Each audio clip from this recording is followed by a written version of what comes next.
Good. I will call the meeting to order. This is the regular February Town Council meeting. And the first order of business is approval of the agenda. As circulated, do I have a motion to approve the agenda? I'll motion to approve the agenda. I'll second it. All right. Any discussion, any amendments? Hearing none, I'll call for a vote. All in favor? Aye. Any opposed? The next item of business is the consent agenda, which consists of the approval of the regular town council meeting minutes of January 12 and the town council work session minutes of January 26. Do I hear a motion to approve the consent agenda? I'll So second it. All right, all in favor? Aye. Very well. That brings us to presentations by residents. Are there any residents who wish to make a presentation to the council? And if so, if you would step to the microphone, please. Identify yourself by name and address. Good evening. My name is Jeff Lieberson. My family and I live at 11004 Montrose Ave, so on the other side of Strathmore. I just wanted to briefly come here because, as I'm sure you all likely saw, the superintendent of MCPS put out his recommendation for the boundaries for the high school last week, and was very pleased to see that it followed the recommendation of the letter that the town sent, that the community supported through multiple conversations, and basically option B, which would keep the entire town of Garrett Park together along with Garrett Park Estates, and sending us to WJ, but most importantly, keeping us all together. So I just wanted to come here briefly just to encourage the mayor and the council to first send a thank you note to the superintendent for listening to your comments and the concerns and the requests of the community. The feedback that he wrote in his report indicated how strong the community support was for option B. And I'm sure that was a large part of Garrett Park. And then importantly, to try to finish this process, the Board of Education is going to be voting at the end of next month. I know there's a public hearing, I think 2 weeks from tonight, and you have to sign up for that to speak, I think by February 12th. So just encouraging whether that the mayor and the town council send a letter enthusiastically and unambiguously supporting the superintendent's recommendation, which is in line with what the town had previously communicated. And if appropriate, if anyone here on the council or the mayor is in a position to testify, to do so as well. So that's all. Thank you all for your work on that, getting us to this point. And I just wanted to encourage you to help see the process through the finish line. Thanks for So, coming, and thank we'll you. make sure it happens. Okay, thank you very much. Thank you. And we've already signed on to a letter of thanks to Julie Yang. So we'll follow that up as well. Any further presentations?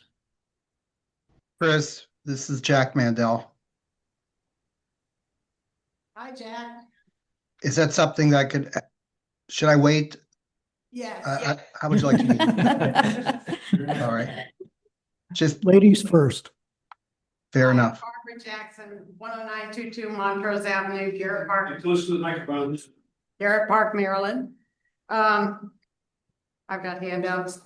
I would like to propose that the town of Garrett Park take responsibility for clearing all sidewalks and driveway aprons following a snowfall. Wow. I suggest we contract with a company and pay them a retainer to do this job whenever it snows.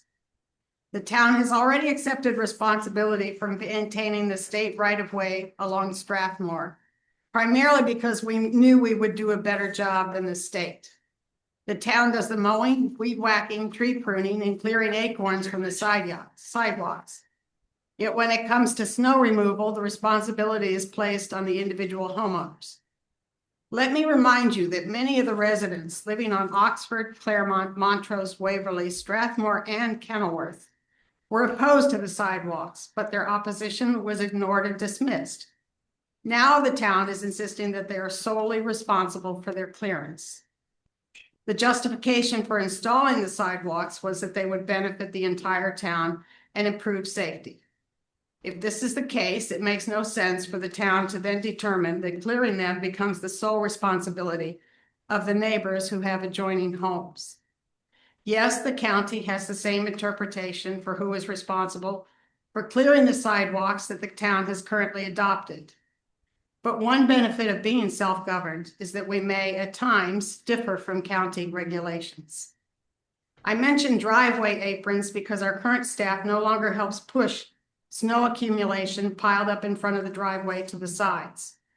If we are going to hire a company for the sidewalks, clearing driveway aprons from street snow will be a tremendous help benefiting all homeowners. Finally, the town finances seem to be in very good shape, and we should be able to afford this expense. Thanks. Thank you. Thank you. Now, Jack Mandel of Rokeby. So apologies if this is not the correct time. I do have a couple of comments regarding the purchase of AV equipment.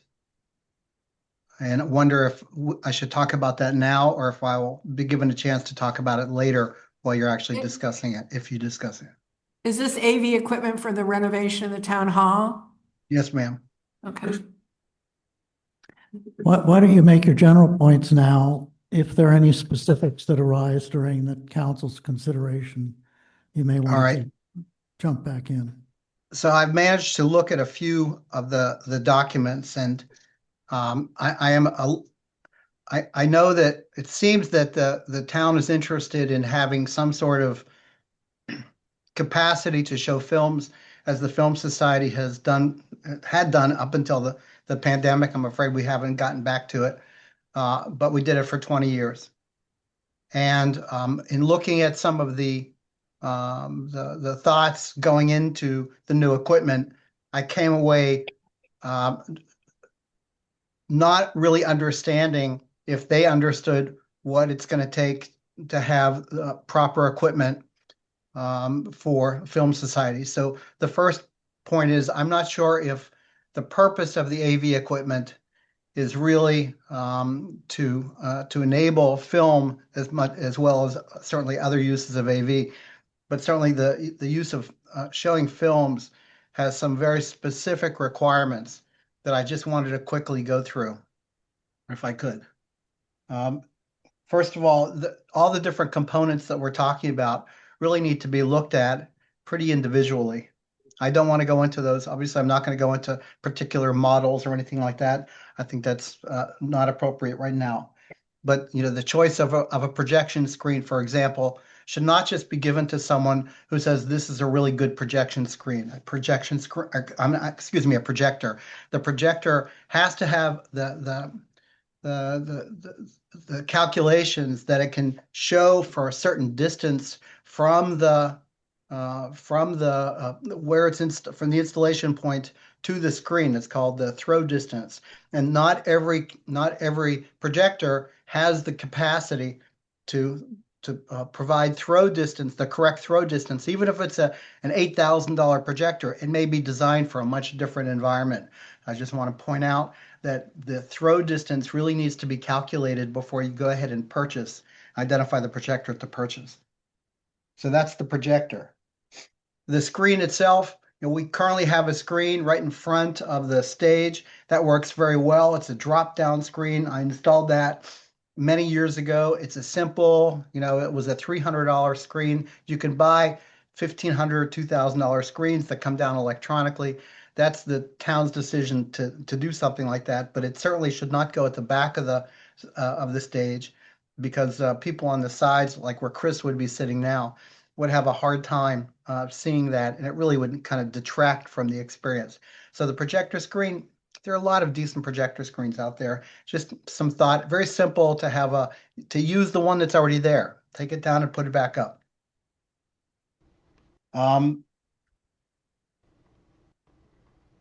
the speakers, I think the thing that I'm most concerned about are speakers. I spend a lot of time trying to find speakers. One of the reasons that we don't have films any longer is that we can no longer store our equipment in town hall, and each speaker weighs 50 pounds. And frankly, I'm too old to carry two 50-pound speakers with me and set them up.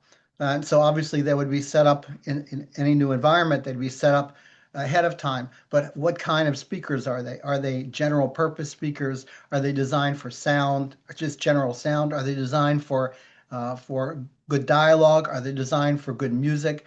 And theater speakers have a particular approach to them. That's why we had two very good self-powered speakers. That the reason we had I spent so much money on the ones we had is that they sounded good.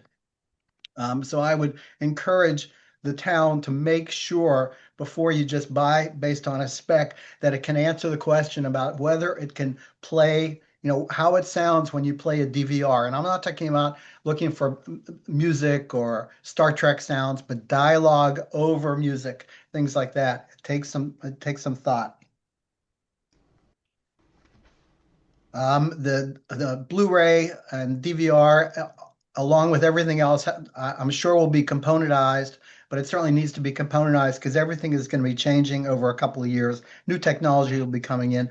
You can't just use a computer because you really can't, if you're going to show a movie, because you can't rely on Wi-Fi to be 100% accurate and give you the power you need. So you really need the components. So having a Blu-ray, having a DVD, having them be able to kind of like swap them in and swap them out, along with the connectivity. I noticed there was something about HDMI cabling. HDMI every couple of years changes its format. It's now, I think it's 1.2 or 1.2A HDMI. A couple of years ago, it was just HDMI. It'll keep changing. Who's gonna make those changes? How easy it will be to make those changes? Well, for example, the speakers that are in town hall right now are impossible to get to. They broke a long time ago, so people stopped using them. What's it going to be like if something goes wrong again in the first, after a couple of years? Who's going to be responsible for taking care of that? I think those are the primary points I wanted to make, just to talk about the individual components and to let you know that there's, obviously a lot of thought that has to go into it. But if you really want to have movies, really be purposeful in your selections. That's all I have. Thank you. Thank you. Thanks, Jack. Are there any other presentations from residents? All righty, we will move to the next item on the agenda, authorization of change order number 2 for the Wiedemann Architects contract. Town Manager Matthews and Greg Wiedemann. Greg, did you want to cover this or would you like me to provide some background? Change order number 2 relates to determining the location and invert elevation of the sewer as it leaves the town hall. There is nothing in the public record that specifically indicates the invert elevation of it, and we want to make sure that there's sufficient fall from the new bathrooms and the kitchen. We believe there will be because the distance is not significantly different from the current condition, but we need to make sure that we have sufficient fall and do not need a pump. And that's only determined by doing a physical test pit to locate the sewer line and its elevation below grade. So change order 2 authorizes AdTech, the civil engineer for the project, to do a test pit that will determine both location and invert elevation of the sanitary sewer. Thank you. Barbara, did you have anything to add? No, I was just going to note for the record that this change order has an associated cost of $4,290, and that figure does include an architectural oversight fee for Wiedemann Architects.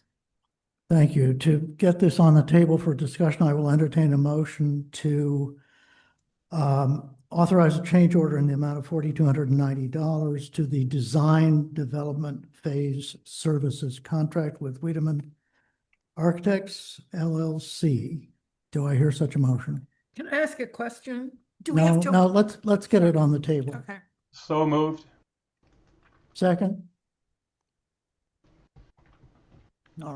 All right, now discussion. What's your question? My question is, do we have to wait until the weather warms up before we can conduct this pit investigation?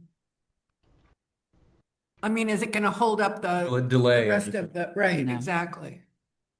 We don't expect so. Firstly, if the weather forecast is correct, we're going to get some warmer weather fairly shortly. And as long as we have this information, by March or whatever, it would be fine. So it's Okay. not, yeah. Good, thank you. I have a question also. Any thought been given to, or has it already been done, inspecting the sewer line to make sure it's still functional and no damages or breaks have occurred over the years? Yes, and that was, well, Barbara, you may want to speak to that. It's certainly. Yeah, we had hoped to tack this work on to a examination of a storm sewer line that you all may recall, stormwater line. The day that work was scheduled, they were going to be able to tack it on, but they would have needed to come into town hall, and there happened to be a memorial service that had been scheduled in the interim. So I have discussed with George Miller, our maintenance supervisor, having a plumber come out. They can likely do the same type of work. But do they have a camera to like go down and make sure the whole line is? George believes that a plumbing company does have that capability, so that's something that he's exploring. If not, we can have the other company come back, but they have a flat daily rate, so it would be rather expensive just to do this one short segment. So we're trying to find more cost-effective alternatives to look at it. Any other discussion? Let me make sure I'm clear. This is a part of the design development phase because it's to investigate a current situation, and depending on the outcome of that, as well as the inspection that was just referenced with respect to the sewer, there may be effects on the construction element, but this is just the design element for purposes of the investigation. Have I summarized that more or less correctly? I think, That's Greg, correct. I think part of this is also, you may remember that there is change order 1 to the design development contract, which was to expedite the civil engineer's work. Greg and I talked about it. I think from a standpoint of processing these things through the state grant, it was easier to keep all the civil engineers' work together under one sort of umbrella. Any further discussion? All right, I'll call for a vote. All of those in favor of approving change order number 2 to Wiedemann Architects LLC design phase contract in the amount of $4,290, signify by saying aye. Hi. Any opposed? Very good. That brings us to another aspect of town hall renovation, direction to Wiedemann Architects on issues impacting the construction documents phase. Barb or Greg, who wants to kick that off? Gregor, why don't you go ahead and kick it off? Because I know you had some information you wanted to share before we jumped into the AV discussion. Gabby, do you want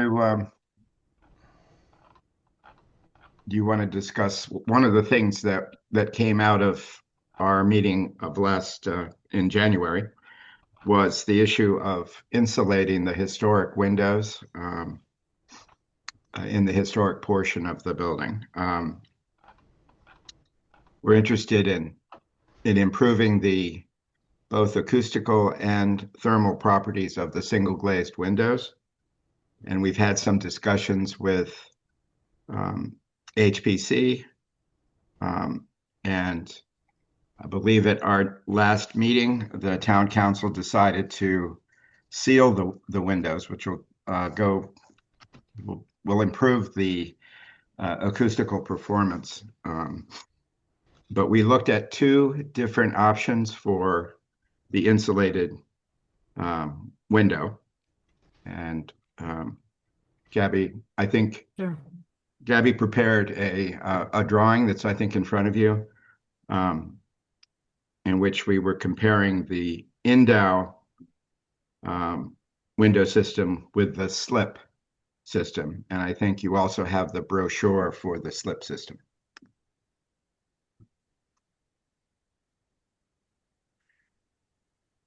Does everybody have those in front of them? The drawing? Yeah. So we compared two different companies for interior energy panels.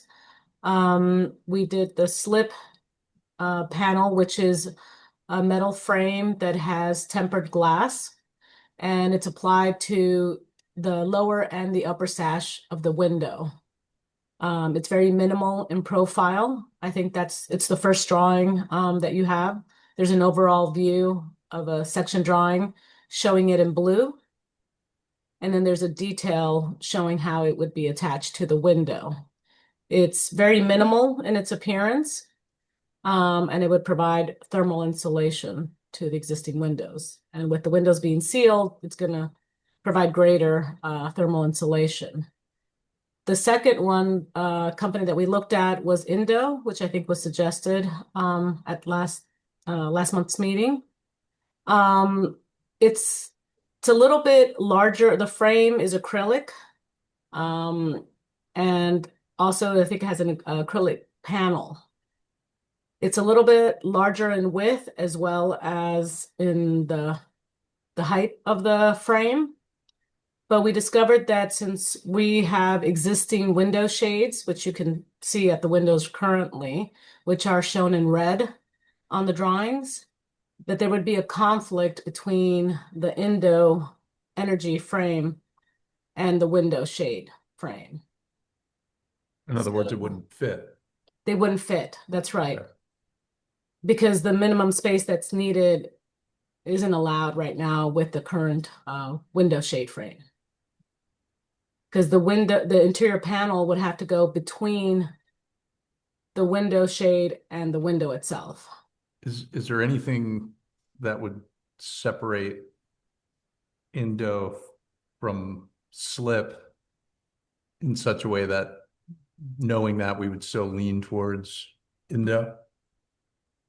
Do you get what I'm saying? In other words, it sounds like slip accomplishes what we need. Indo does as well, though with a slightly larger profile that might cause a reconfiguring of the shades.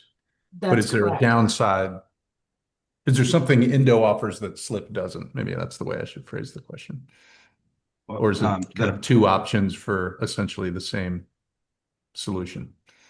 The literature for the Indo window talks about the seals around the unit that improve its ability to deal with acoustical performance or insulation from an acoustical point of view. Of course, there's an aesthetic decision. I think if you look at the slip brochure, Gabby, I don't know if you can direct them to a particular page, but there's a photo if I can, that shows it applied to the interior of the window. Let's see. I think it's, if you look on the last page, there's 3 rows of windows. The middle row, the image that's second to the left is like a red window looking out. That shows the slip panel attached to the window.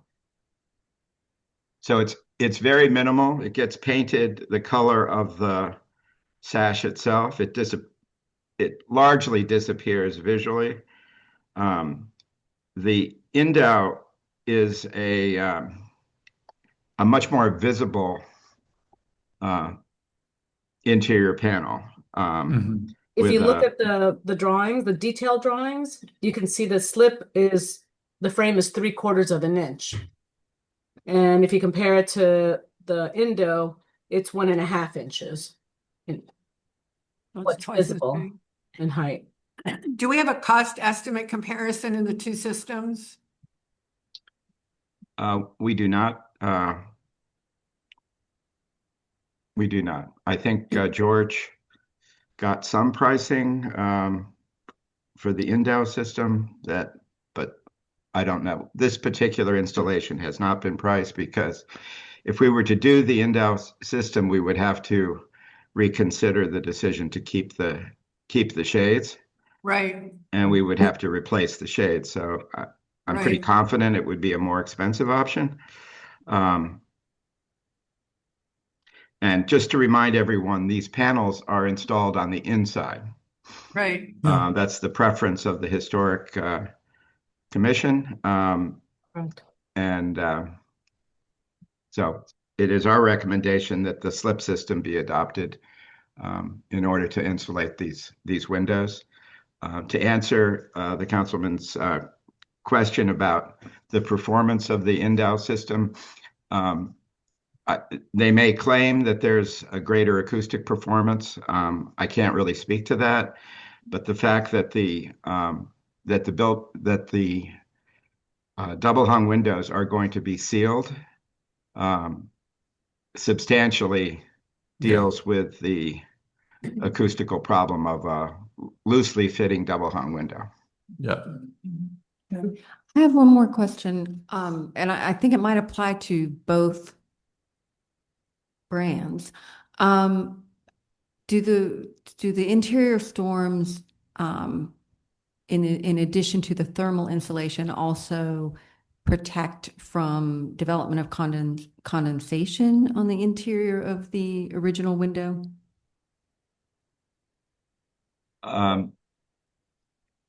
Yes. You can always get some condensation, but the second layer of glass and the space between the existing glass and the energy panel will give a thermal difference between the temperature of the two sheets of glass and will reduce the amount of condensation that would occur without the panel. Okay, thank you. Can the panels be removed by our town staff if necessary to either clean windows or address condensation? Yes, they can be removed, but I would not imagine that you would ever have to remove them. One of the things that's nice about the system, is it attaches directly to each sash. And so if you had a condensation issue, it would ultimately dry itself if there was something between the two sheets of glass. But yes, it's easily sort of unscrewed from the sash. Okay. I'm having trouble looking at this. So any given window would have two elements, each one attached to the two sashes. That's It's correct. not a full length. It's not a full length installation. Correct. That's correct. Chris, is this the same system at your house? No, we have the Indo, Okay. which has worked very well for our purposes, Right, and has not required cleaning in at least 10 years, and we've had no condensation. Our outer and it's a single unit. The outer sash, which is a typical double sash, is not sealed. So in that respect, they aren't comparable. And We've used the Indow system on other projects where the thickness of the exterior wall permitted it. I think aesthetically, the slip system is substantially better. Yeah, that's quite evident from the pictures. I have an additional question on behalf of an architect that's been helping us here, but who couldn't be here this evening. And that is that, of course, if they are mounted on the exterior, they also protect the wood in the existing window That's correct. from the elements. But it's your understanding that the County Historic Preservation Commission would not accept that. Is that correct? It was the strong recommendation of the staff that the insulated panel be installed on the inside so that the appearance of the building on the exterior would not change. The same argument obviously there isn't the weathering for the interior, but the panel does, protect the mullions and on the inside as well. So typically they wouldn't have to be maintained as often or whatever. But you raise a good point. It's just that the staff is always an advocate for the least change to the exterior. Okay. Well, We could exterior approach them if that was the wish of the town. I have no particular preference one way or the other.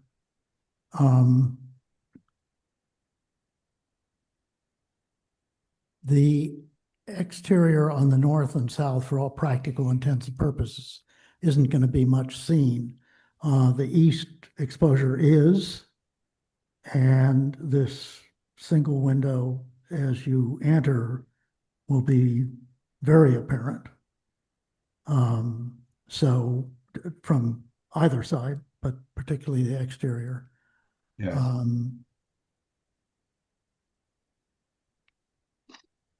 Well, I'll ask, do we have any desire to even inquire about the acceptability to the county commission for exterior mounting, or should we just stick with interior? Personally don't think it's going to be worth the effort because we're going to come under the scrutiny of the State Historic Preservation Officer. And I think given previous experiences of the town, I just don't think we're going to be successful, and we'd be better off just keeping it moving Okay. along. That's my personal opinion. I agree. All right, so we're agreed to stick with our initial preference for an interior window, sealing the original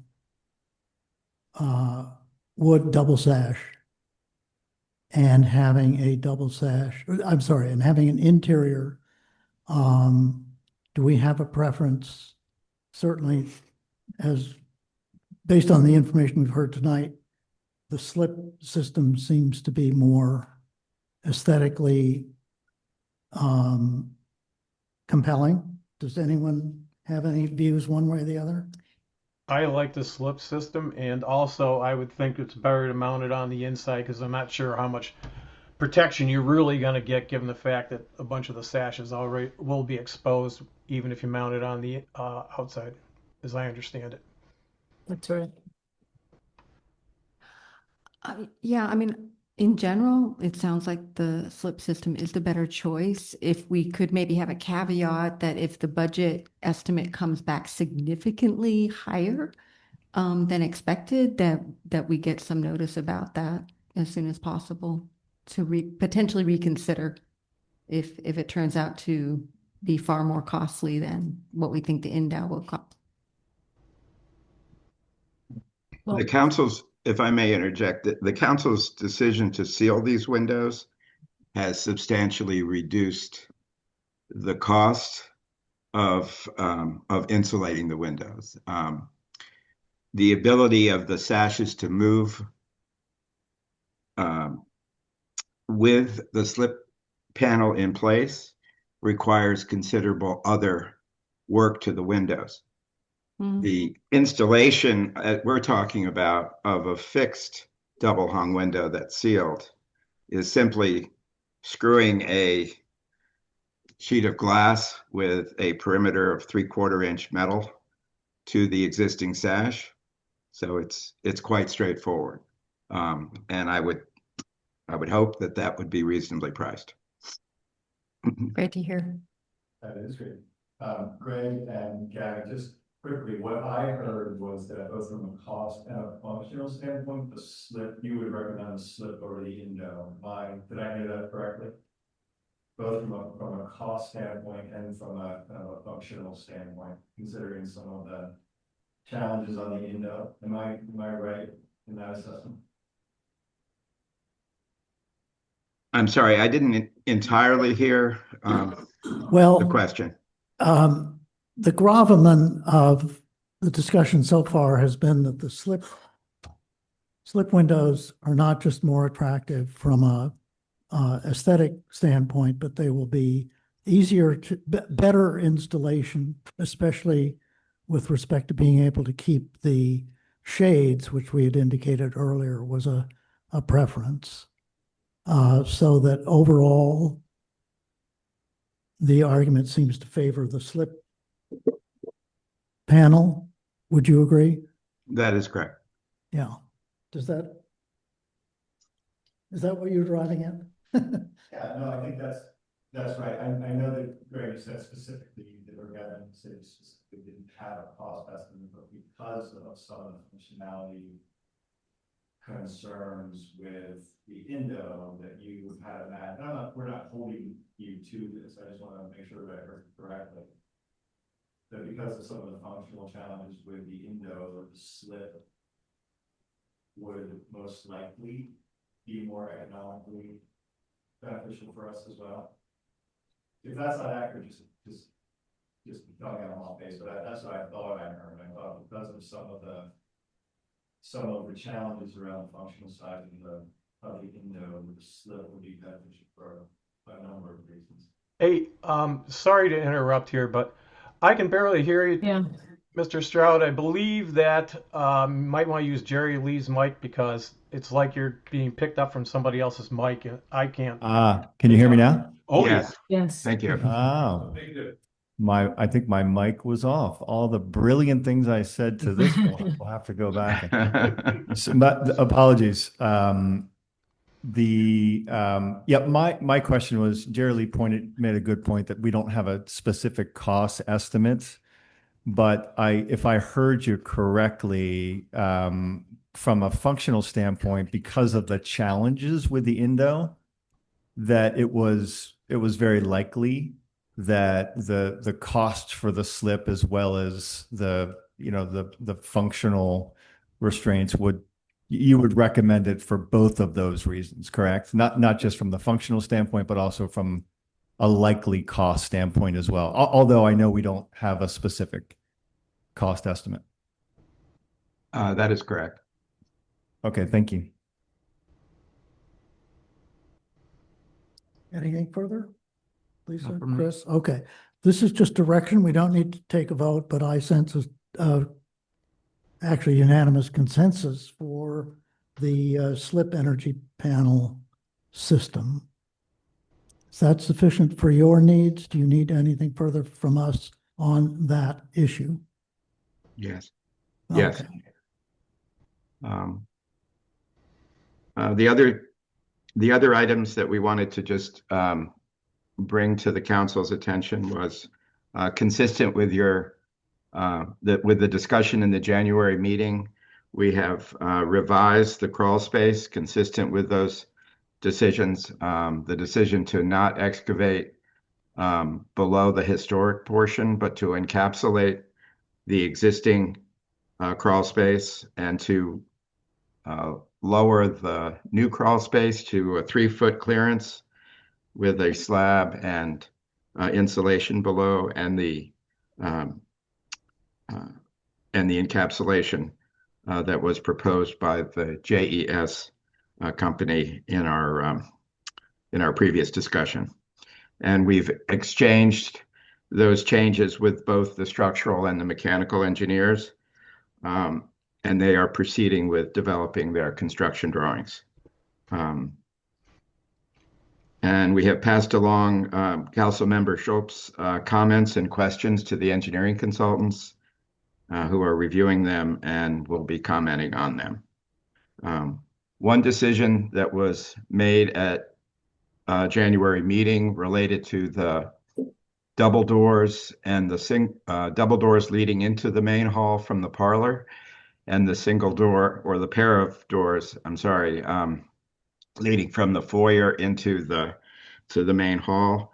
And upon further consideration and looking at the doors, it is now our recommendation to retain those, not to replace them. We feel that they can be reconditioned, and keeping the historic doors we thought was both more economical as well as appropriate for the historic character of the building. So it would be our recommendation to go back to keeping the double door and the pair of doors from the foyer into the main hall. I'm very glad to hear that. Thank you, Greg. Mhm. So am I. What Yes. hardware will be used for the larger of the two double door sets? As I think we observed last time, the hinges are a mix of Yes, assumedly original, certainly 19th century, Right. And more recent. Although it's somewhat contrary to expectation, the large double doors are not the exit from the main hall for the reasons I stated at our last meeting. So as long as they can be pushed open, that's not an issue. But we will be looking at the hardware just to make sure that it's functional, so that requires a bit more further study. But we think that the existing doors can be retained. I think we talked at that meeting, I might be wrong, about the possibility of pocket doors in that location. Into the kitchen. In the Was that kitchen. into the kitchen or through Yeah, it was in the kitchen. here? Yes, Greg. Yeah. That's right. Well, It's I actually guess the between the question would be, parlor and the rear hall. Yeah, would these doors be able to be converted into that, or is that's a non-starter for these doors? I thought we were. Simple answer is it's a non-starter for those Okay. doors. I don't think there's room. You're right. There Inside the isn't the room walls. for the pocket. Okay, I thought we had. But the I pocket might be door right. was just going into the kitchen from. That's what I thought too. Exactly. Exactly. Yeah. Yes, Fair enough. that is a legitimate thing that you could consider, because we need to move. Yeah, We need to relocate those doors anyway. okay. If that's something that we should consider, we can certainly do so. I think in the January meeting, it was discussed that you definitely want doors between the parlor and the new kitchen rear hall. That should not be just a cased opening, but that you would like it to be able to be closed. Right, Yes. that sounds right. Yeah.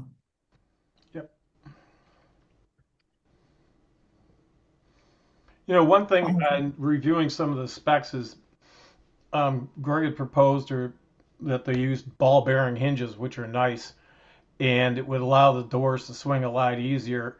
And I would give serious consideration to replacing the hinges that we have with the nice brass ball bearing hinges that were proposed originally for this, contract. Absolutely. That would be our normal standard for any new doors, and that certainly can be looked at.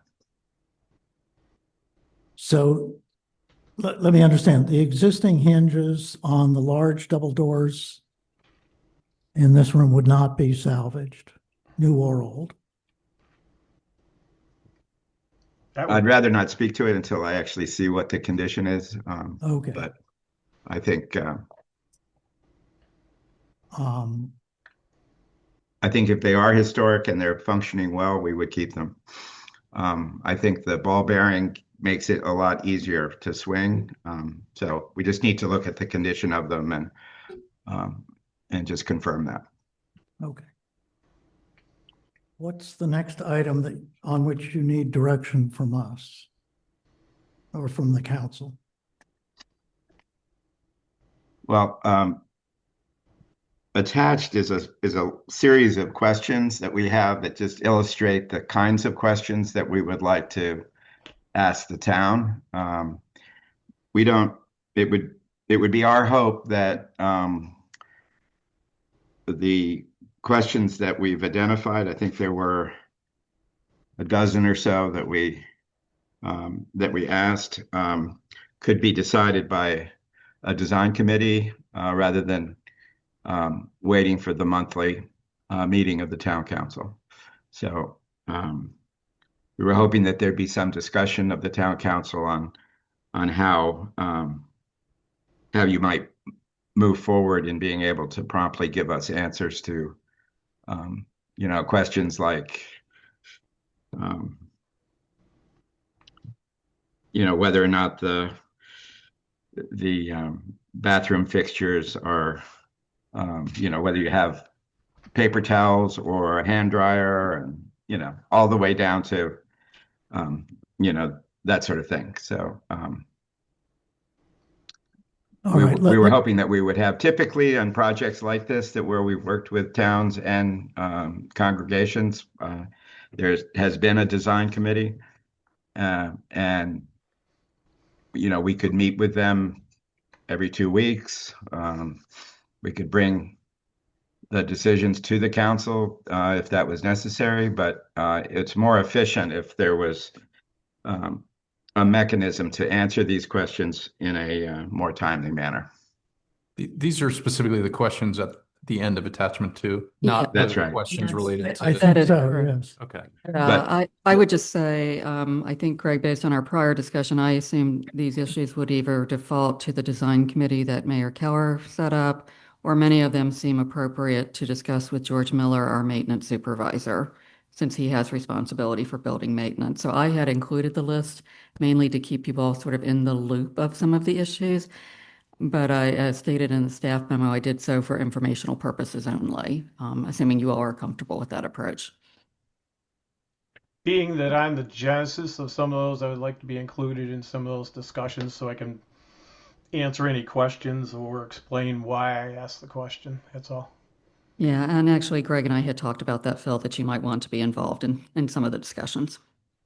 I'd be happy to volunteer for the design decisions if that would be helpful.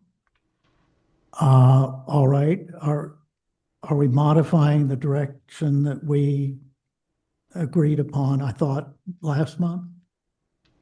Which was that it would be me, Barbara, and Carl Miller? Well, How large a design group do you want? I had previously asked about joining that group also.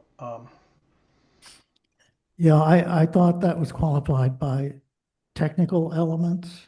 Yeah, You want to be on board for everything?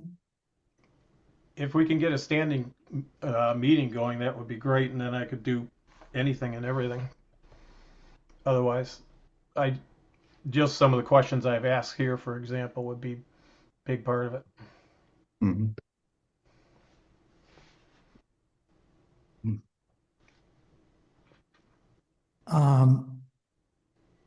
Barb appended a list of pending issues to be determined by the design committee. If I could ask the council if you've had a chance to look at these and let me know if you're comfortable having those dealt with by the design committee as we discussed last month, or if you'd like to revisit that issue. That manner of dealing with these sorts of things. I like the idea of a design committee taking the first crack at these, probably Okay. answering 90% without much fanfare. And then if there's issues, And- broader discussion, happy to weigh in. Agreed. That's fine with me. Agreed. And I hasten to add that although it's titled or maintenance supervisor, it's also, of course, and maintenance supervisor with respect to anything that has that element. And I think George has already looked at all or most of these. All right.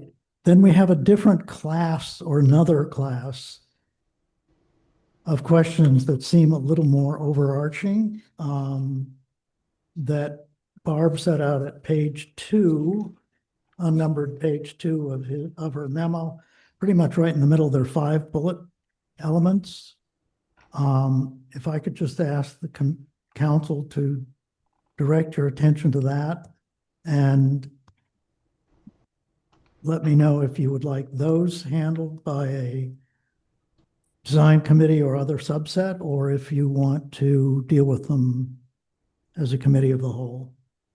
Is that the one that starts with the audio visual? Correct. CTV? No, it's the one that says, should the scope of work include a new security system? Oh. Yes, it relates to the audio-visual proposals. And it raises the general questions of the system.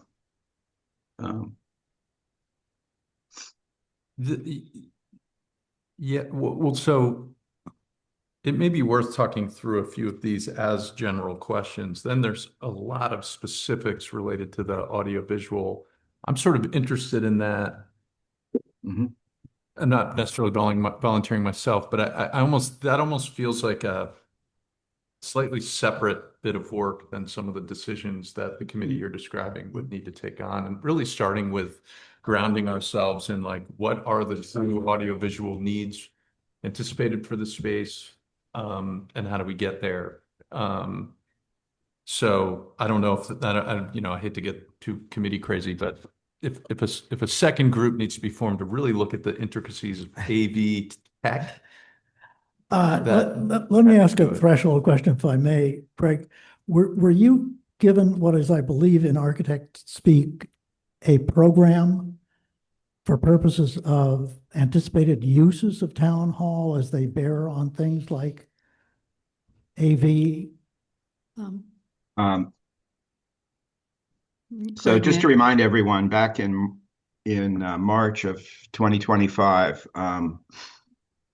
we introduced the town to ABE Networks, which is a company that we've worked with that can provide closed circuit television as well as AV, and also has experience in acoustic and security systems. So the 2 proposals that are before you are just the starting point of the conversation about what the town would like. The assumption was that your security system might want to be replaced, and that you might want a keyless entry system for the building because of all the difficulties with sharing keys.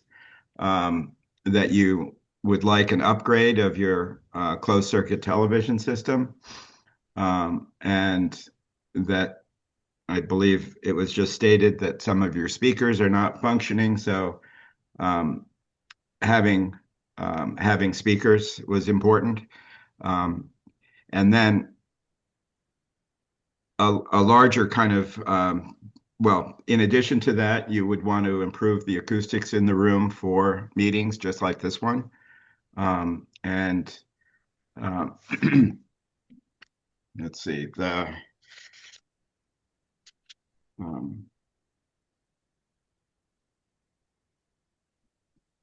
you'd want to centralize the AV equipment. There was thought that the auxiliary room might want to have a television that could allow for overflow for meetings, for instance, or independent use. So the general guidance in the discussions led to these 2 proposals. The first proposal did not have the projection capability for your film society, and the second proposal added a possible way of addressing that. So I formulated these 5 questions to kind of sort of broadly present to the council what scope of work is, well, for confirmation of that scope, essentially.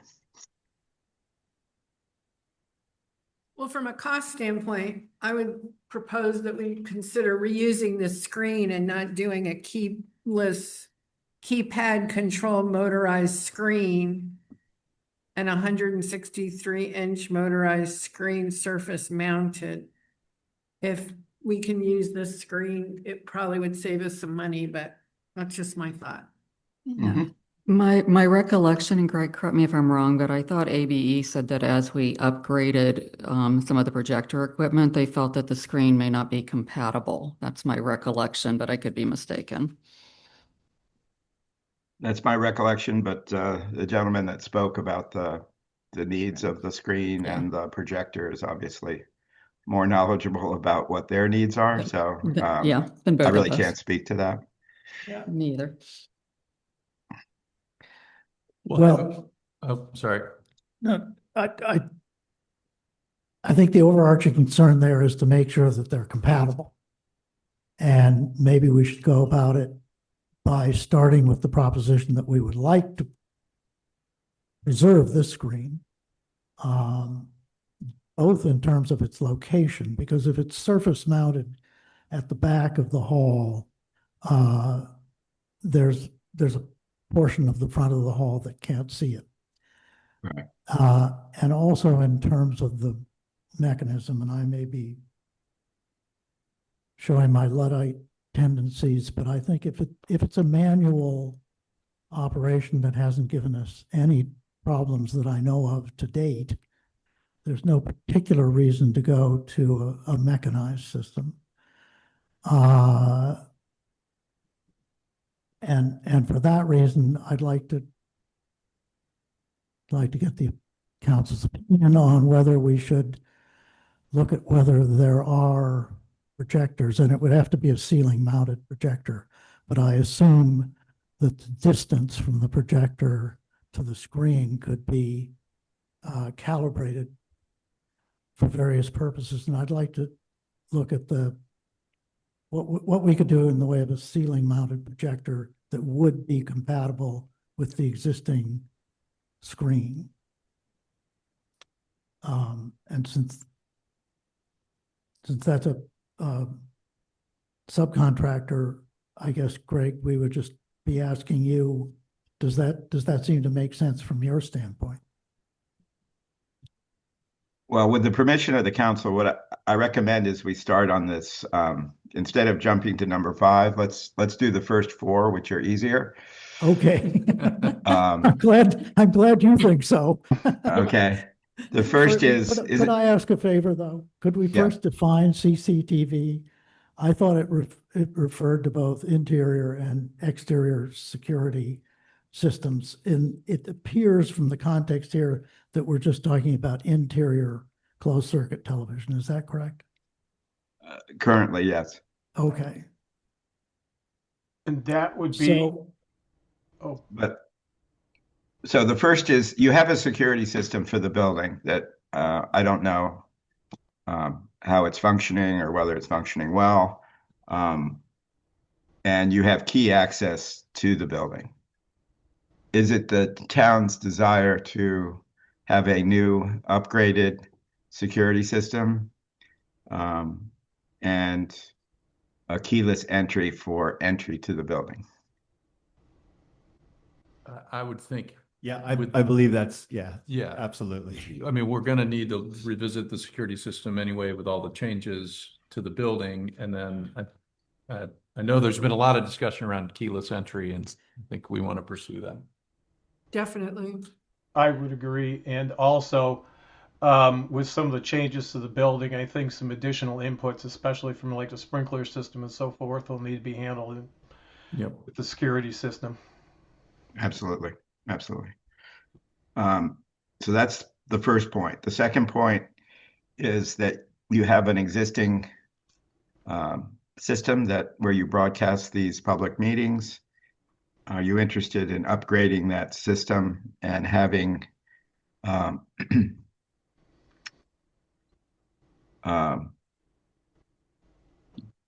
then what do you want to accomplish with that? And And then how do you want to use the auxiliary room in terms of AV capabilities? Is the Closed circuit. CCTV system only used to broadcast like town council meetings and the candidate forum and other like official town meetings? So I want to jump in and potentially clear up some misunderstanding. So Town Hall does not have dedicated cameras built into the system. As you can see, for Right. those looking over the door, movable, portable.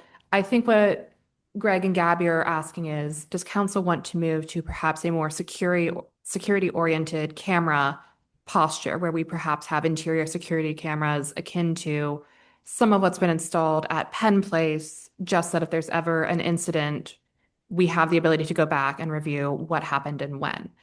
I think Mr. Weedman's keeping it very focused on interior because again, exterior, different scoping, weatherproofing, everything. So I think that's what he's But asking. that's a very different question. So, Yeah. so security cameras versus broadcast Yes. capability. Okay. The way we handle particularly, let's say the larger events like Candidates Forum, where you might recall seeing larger staffed cameras, those are not actually the town cameras. Through our participation and membership in Montgomery Municipal Cable, along with a number of other jurisdictions in Montgomery County, we have access to their staff and their equipment. And so they provide support services beyond our normal monthly meetings. So given the infrequency with which we have those kind of large scale events that we know we want kind of multi-angle broadcasts, I leave it up to council if you consider it worthwhile to invest in cameras for a regular council meeting, or if you are satisfied with kind of the level of camera capture that we have going on since we introduced kind of true hybrid meetings Right. several years ago. And then the second question being the more security oriented Yeah. cameras in the building. I will offer the comment that I think our insurance provider would be supportive of us installing additional cameras from a posture of if there's ever anything that results in a claim, camera footage goes a long way. They However, have to be recorded then, right? We have to have a recording capability. we have to have a recording capability. For example, the Penn Place system was done kind of in a two-part phase, exterior, interior. We do have a kind of a 30-day recording capture feature, and part of our cost included making sure we had adequate storage to have.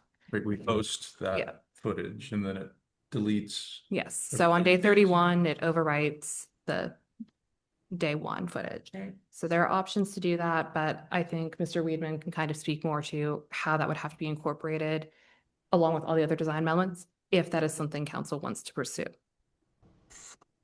Is this camera screen situation, is this laborious for staff to set it up and? plug it No, in I and would make it say at work, this or point, works we've had, okay? what, 4 years or so of using it. Works okay. Works okay. It's been pretty simple. The nice thing about it is, unlike the speakers that Mr. Mandel mentioned earlier, because these are not mounted into any system, if we ever had, a moment of clumsiness, I was going to check on the screen and accidentally took it out, we could replace it with very minimal fuss. The bigger issue would just be deciding screen size to order from Right. the vendor.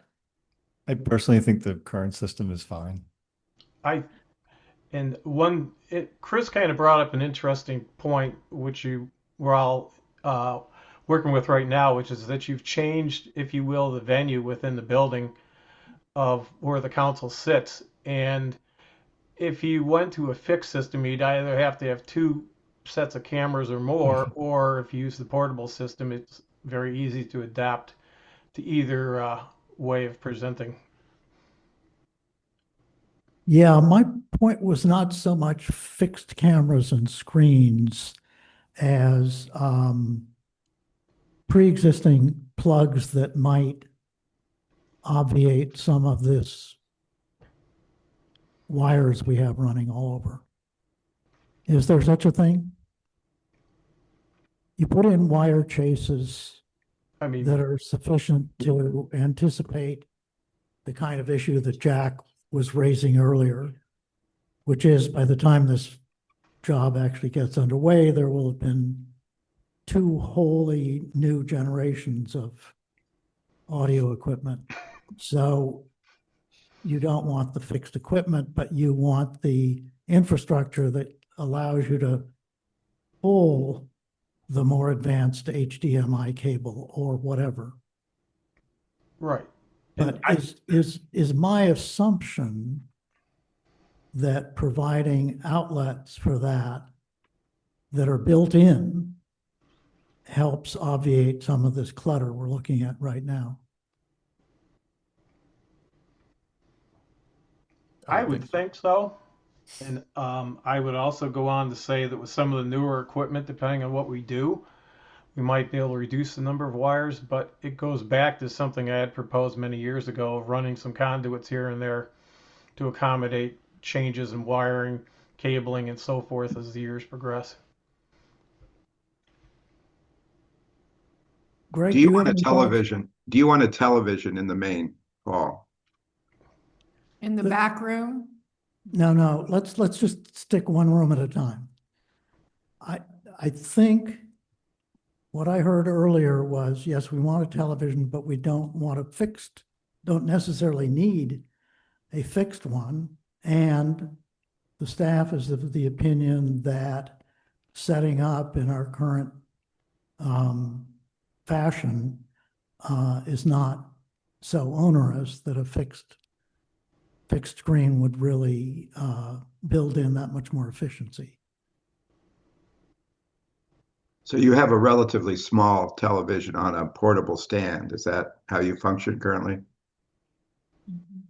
Yeah. I'm not going to answer that because it looks like a big screen to me. But I That's think a correct, younger Greg. generation, yes, would consider it a small screen. It seems, well. I just wanted to clarify speak. because ABE is proposing a large screen fixed on the wall or movable, but it's quite large, what they've put in their proposal.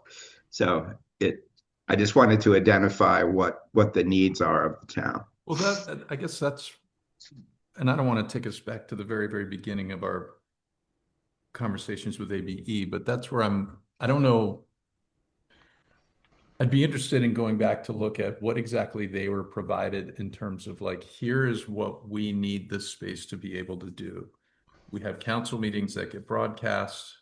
We have events that this gets rented out to where people play music and we need decent acoustics. We want to do movie nights on a projector that's in a certain location. You know, it's like, is your sense that maybe we need to provide ABE That's exactly a little what we more need. specifics on here's exactly what this room needs to do in our opinion.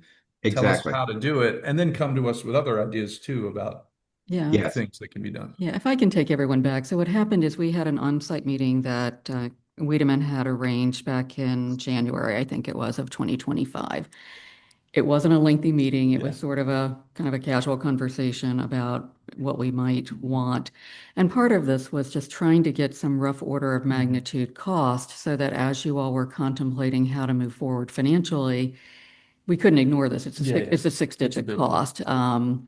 So what they spec'd was in response to that fairly brief meeting and trying to get something on paper so we had some idea of what to include in the cost estimate that CCS provided as an allowance. No one, I think, intended to say this was specifically the equipment that was needed, this was specifically the program. Well, if it would help to that, I'm happy to sit with you all sometime or work with whoever to kind of come up with that specific list of sort of use cases that we need AV. Yeah, I mean, I think the conversation you're having now, I think is helpful. It's sort of the high level, what is the functionality you want in this room? And then we can go back to ABE and talk about what are the options to provide that functionality. Right. Wiedemann certainly can't, and staff can't really define what is the functionality you want in this space from a programmatic standpoint. Well, at the very least, it seems that we locked in on, we feel as though the current setup for council meetings, whether the screen gets a little bigger or not, who knows, but it's sufficient for what we need. Right. I would just say, I mean, we heard a really useful and detailed set of recommendations from Jack at the beginning as a resident presentation. And it does seem like it could be worthwhile to have a separate AV committee, and perhaps Jack might be willing to volunteer because he clearly has some technical knowledge that very few people in town would otherwise have. So I would recommend we do go that route of inviting a very small group to focus just on the AV, different from the rest of the design committee. But I will put in 2 cents that a fixed TV screen in this room was not really the aesthetic that I was envisioning. And I do hope we continue to go with the portable television screen. What about in the back room? Is there any reason to have a big screen TV back there in the auxiliary room? Couldn't the portable support both rooms? Are we envisioning 2 TVs running at one time? But we could also leave that up to that committee. Yeah. Right. We have to Might- support might whatever Envision committee an event in which kids are back there. there, and adults are here. Right, but we also do have the projector screen. Have a for bulletproof purposes. screen.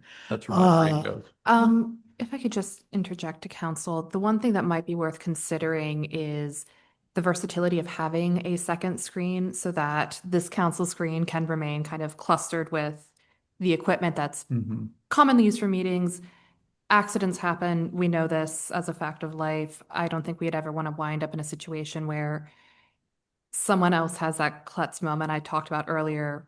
We have one screen, Right. it gets taken out, and then 48 hours before a council meeting, we have to inform you that we are exclusively going to be in person while we wait for replacement equipment to arrive.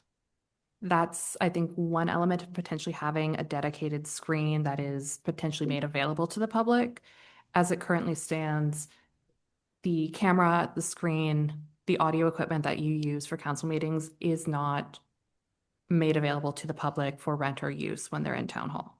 So if you're envisioning functionality where renters are having access to a screen, Right. that might be a situation where having a secondary dedicated screen would be appropriate.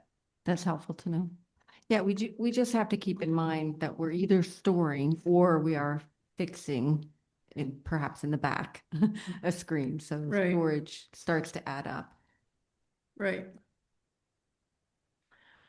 All right, so if I'm correct, the consensus is we should defer all of this. But let me just ask 2 sort of defining questions. What time frame, roughly, are we looking at here in terms of most desirable for you to get this information, Greg and Gabby? It would be my hope that that this AV committee met in the next, say, 2 weeks or so, that at the next council meeting, there was a strong direction as to what the town wants and agreement on it, so that during the month of March, we could have a revised proposal prepared and plan accordingly. That's very helpful. Next, my layman's understanding is that in terms of things like fixed screens or a second screen, fixed or no,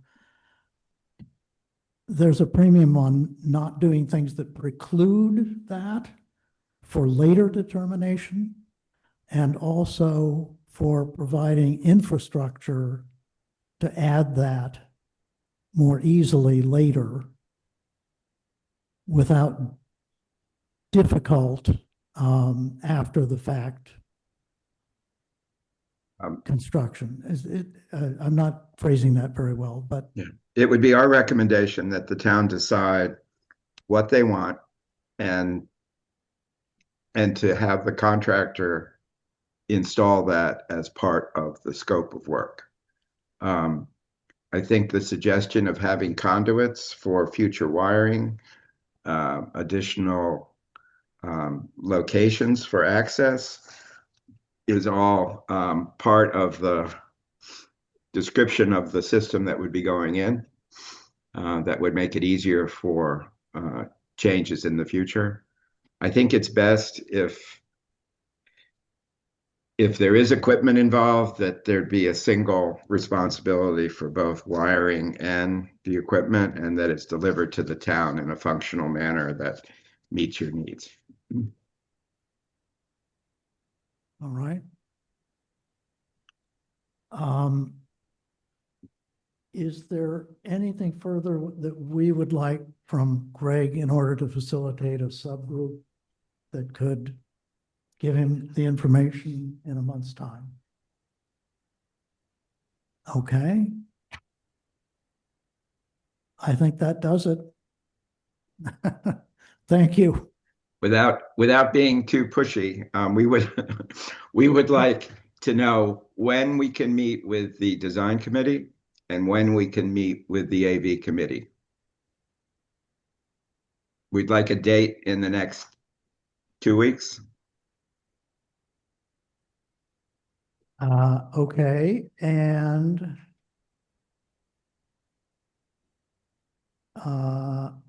And to be clear, the 12 questions that are illustrative.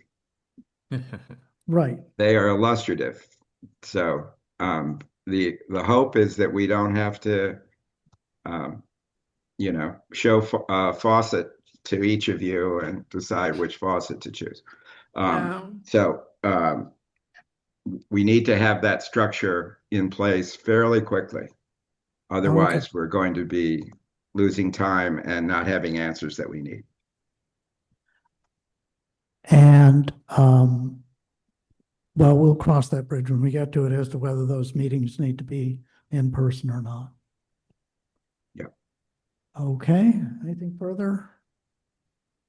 Thank you very much for your time. Absolutely. Thank you. Thank you both. Thank you. Thank you. Hey, Phil, can you hear me now? What? I think you got your answer. Can you hear me now? I do. What's better, this one? I think that this one is better. The first one. The second one's dead. Only one of them is working. Only one of Yeah. them is working. Okay. All right. We move then to the town manager's report, starting out with Winter Storm Fern. Yeah, this apparently was coined by the Weather Channel, that's my understanding. So obviously, we just went through a fairly significant winter storm that we haven't had, thankfully, for a few years. I think most of you know I typically wrap up my report with the maintenance team activities, but I think given what our guys have been through, they deserve top billing. So I guess just kind of to put it in perspective, our team, 3-person team members reported to work shortly before midnight on Saturday, January 24th. None of them returned home until late Monday evening. They grabbed a couple hours of sleep here and there when they could. I would be remiss if I didn't give a shout out to our team members by name, and those would be Maintenance Supervisor George Miller, our Senior Maintenance Assistant Frank Brazil, and our newest member of our team, Maintenance Assistant Giovanni Gio Meneses. I think for most of our residents, what they think of when they think of what happens during a snowstorm is our team plowing the streets. In fact, their responsibilities go way beyond that and include, but aren't limited to, the following. They clear the equivalent of 8 city blocks of sidewalks in front of properties that are owned by the town. There are currently 15 ramps or aprons that they clear to provide access from a street to a sidewalk. They ensure that all the fire hydrants in Garrett Park are accessible, and they also open up all the storm drain inlets. So that's a lot of work for 3 people. One of the things that Mr. Miller and I have discussed is basically, which I did not include in my report, but putting a contract in place with some local landscapers. Mainly what starts really tying them up is basically shoveling activities. And obviously, we're not probably going to put someone who's not a town employee into a town truck necessarily, but having some contractual assistance, especially for a storm like we just went through, would be very helpful if we could get their assistance in terms of clearing sidewalks. Just while the storm was kind of fresh in everybody's minds, Mr. Miller and I sat down, sort of kind of talked about how did things go. what we might want to consider changing in terms of our future responses. So there's no decisions that are needed from you this evening. I just wanted to share the ideas that George and I sort of discussed. And one of the things before we have a winter storm event, there are certain areas that are much more difficult for the team to sort of know where there are asphalt curbs or no curbs at all. Their concern is obviously to avoid any kind of snowplow strikes to an asphalt curb. Just like we'll be talking about later, if a snowplow hits an asphalt curb, it is going to crumble, literally. And they're also concerned when there's no curbs, there's really no demarcation from private property, and they want to make sure that they're not causing any damage to anyone's yard. So in certain areas, they'll try to start marking those, just like you sometimes see with, fire hydrants with big things sticking up from the snow. This would just help them basically keep the plow where it should be. Despite our best efforts, we do still have extreme difficulties on certain streets. This will be a discussion you should have at a later date, but we may want to consider having very limited streets in town designated as what we're referring to as sort of snow emergency routes. You'll see these all around the metro area where basically if a storm emergency is declared, no parking is allowed. One of the things that Mr. Miller had shared with me is they spend about 70% of their time on 30% of the town's roads. And it's Was it because any better this time around with some of the notifications that went out? minimally. Yeah, I think what we found is, I think one of the most difficult streets for them is Weymouth. It's just very, very difficult. I think if something's not done on that street in particular, it's really not safe for them to plow. They're going to start hitting cars. Yeah. So that was the one that we kind of talk about internally. During the storm, when he was taking a break, George sent me a picture of that particular roadway. Towards Flag Market from Montrose. He didn't cite that. I know we've had some, Weymouth is the one we mostly talk about internally. I think in terms of, I think there needs to be some coordination. I think either better coordination, just within neighborhoods themselves. Obviously people don't like being plowed in. Having their apron, we had one situation where a resident very understandably kind of took the brunt of the snow. And so when I talked to the maintenance team member, there's one who kind of generally plows north and one who plows south. And after they kind of came up for air, I said, hey, I'm trying to respond to this resident. And he said, I know exactly what you're talking about. I can tell you exactly what caused it. And this particular resident happened to be on the northern end of Kenilworth. There were two cars parked to the right of that person's driveway. They were not their cars. They went up about one house. There were two cars that were basically parked on the opposite side of the road. So as the maintenance team member was trying to plow, there were very limited places to put the snow. And unfortunately, this one household sort of ended up with it. So I was talking to the resident in the wake of this, explained what happened. My best advice was, in advance of a storm, maybe you can talk to your neighbors, assuming you feel comfortable doing so. You can either self-organize in terms of you're really trying to get people to park on the same side of the street. Or the other thing we may want to do, and I certainly want to be judicious in terms of how much signage goes up. Maybe if there's a snow emergency, the town specifically dictates what side of the street people will park on. I think this poor resident, they dug themselves out. As they told me, they were physically capable of doing so, but might not be in the same shape later. The maintenance team member went back later in their cycle because he kind of knew what had happened. Those same cars were still in their same locations, not surprisingly, three or 4 days later, because they were all encased in ice and couldn't get their cars moved. So it really would, I think, help just to have people not be dug in like that. And that's certainly something that we don't want to do. Send a notice out just to tell people not to park on the street. We did. We encourage people to do that. I think what's difficult is people, and all of us, I think when a storm is forecast, what do we all do? We start running to the grocery store. We start trying to do things on our own. So maybe there's some way that the town can help facilitate helping people. Well, getting the cars off the street and into driveways would make a big It is a huge help. Well, Yeah. I never knew until this year, and it's limited, that there's some availability of the Cambria.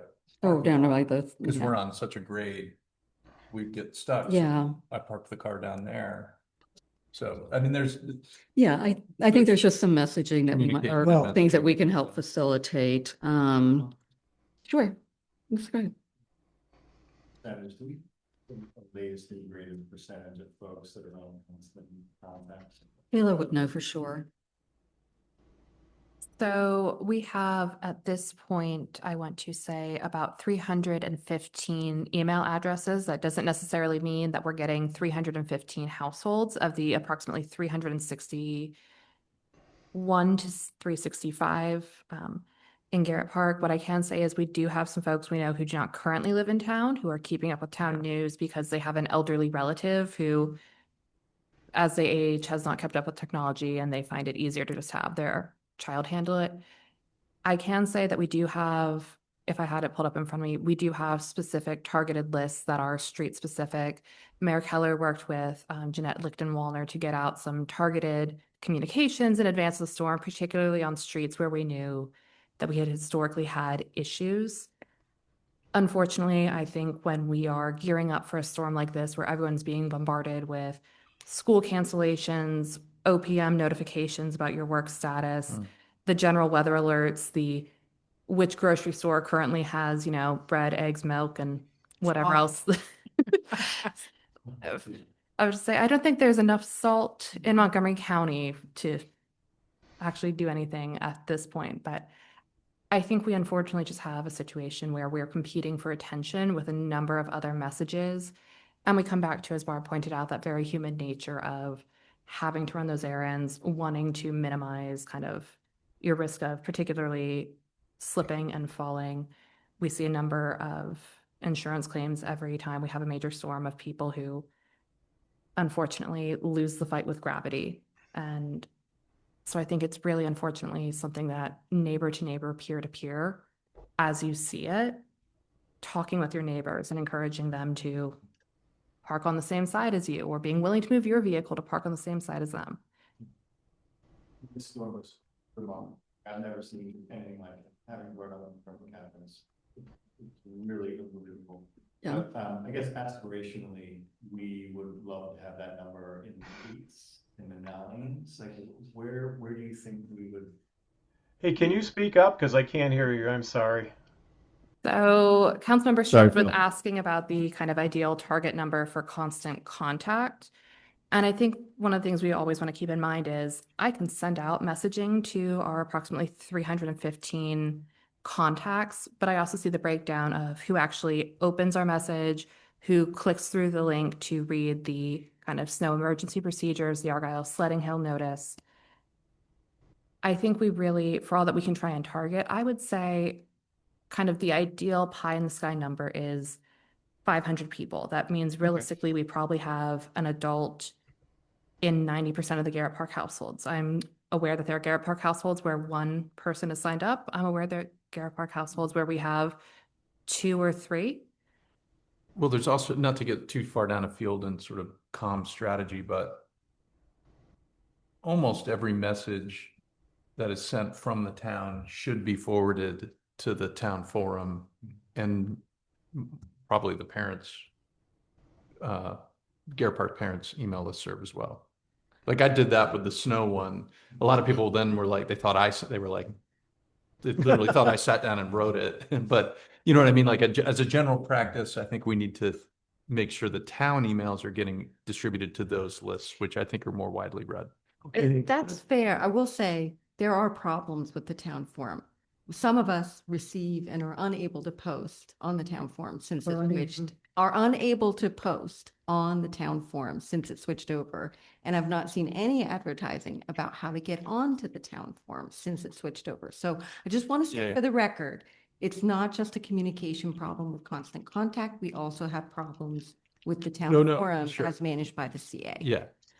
I do want to say something about the snow emergency messaging. I really like the idea of the town designating in advance one side or the other. And I think you could make it really simple. You could pick around town, north or south, east or west, depending upon the street. And you could message at the beginning of the season, once a month. You could put it in the Bugle. and try to get in earlier Yeah. when any kind of forecast is coming, because I think the closer it gets to the actual storm, the more of a frenzy there is. Right. But if your message is one of the first out there, it's more likely to be noticed and thought about even getting closer Yeah. to the actual event. Just a couple other points. I'll kind of move on. I want to be respectful of your time. We haven't really gotten too far into this, but certainly I think during the storm, we were checking messages regularly. I think the guys reported that there were a lot of people coming up to them while they were trying to actively snowplow. Worried about at the end of their driveway apron. Certainly the guys are very friendly, love being, talking to our residents when they're actively plowing. It's just a dangerous situation for everybody. I think this was a particularly difficult storm compared to what we've had recently. They were tired. They were trying to get through everything, kind of take care of everybody as best as they could. And the more people were stopping them, the more it sort of interrupted the flow of their work. So we don't really have an answer to that, but you certainly want to avoid anything that's a danger both for the guys and for who's ever approaching them. I think that that's the last comment I would make is, it's always difficult to kind of figure out how into the weeds you get in terms of what you message to people. But I think particularly, nobody likes to have snow plowed at the end of the driveway. I will say I've worked in government a long time, watched lots of public works crews. That is inevitably going to happen, despite anybody's best efforts. The guys actually, the way they will do it is they will do the entire town, basically one pass down the middle. They then come back down in one direction, push the snow to the right, turn around, come back, push the snow in the other direction. And then they're basically kind of going curb to curb. One of the comments they shared with me is that the best time for people to clear their aprons is when the guys are all done. I did say to George Miller, because I was hearing the same thing that all of you were, which is it was going to start turning into an ice event. Everything that you heard in the media was to go out and shovel, before things turned to ice. I can say my husband and I did that. It started sleeting while we were there. Then we gave up and we still ended up with several inches of ice. And I live in a different county. They didn't come until Monday night to plow. So we just kind of let everything sit because we knew they hadn't come and we would end up with a worse mess if we wasted our time. I think it's really difficult to kind of say that because people don't, they're concerned. They're trying to figure out when they should get out and shovel. I do think there were a lot of people, myself included, who went out and shoveled because the news media sort of made it feel like if you didn't go out and do that, you were going to end up having a heart attack because everything was going to be so icy and crusty. So I think maybe the messaging can be really simple is I think, to the extent that people can understand that the guys are making multiple passes and just sort of try to wait. Because there is understandably a lot of frustration if you go out in the middle of a storm and you dig out the end of your driveway and then the guys come back when they're doing curb to curb and you end up with another mess. So those were just, so those were, I think, just some of the things we've talked about. Once again, there's no decision that's needed from you tonight, but I think we do try to, as a staff, to look at each storm and try to figure out, could we have done something better or what could we have done to be more helpful? The storm was particularly problematic, I think, as everyone has said. So hopefully we won't have too many learning opportunities yet this winter because I'm sure everyone is like me. I'm kind of done.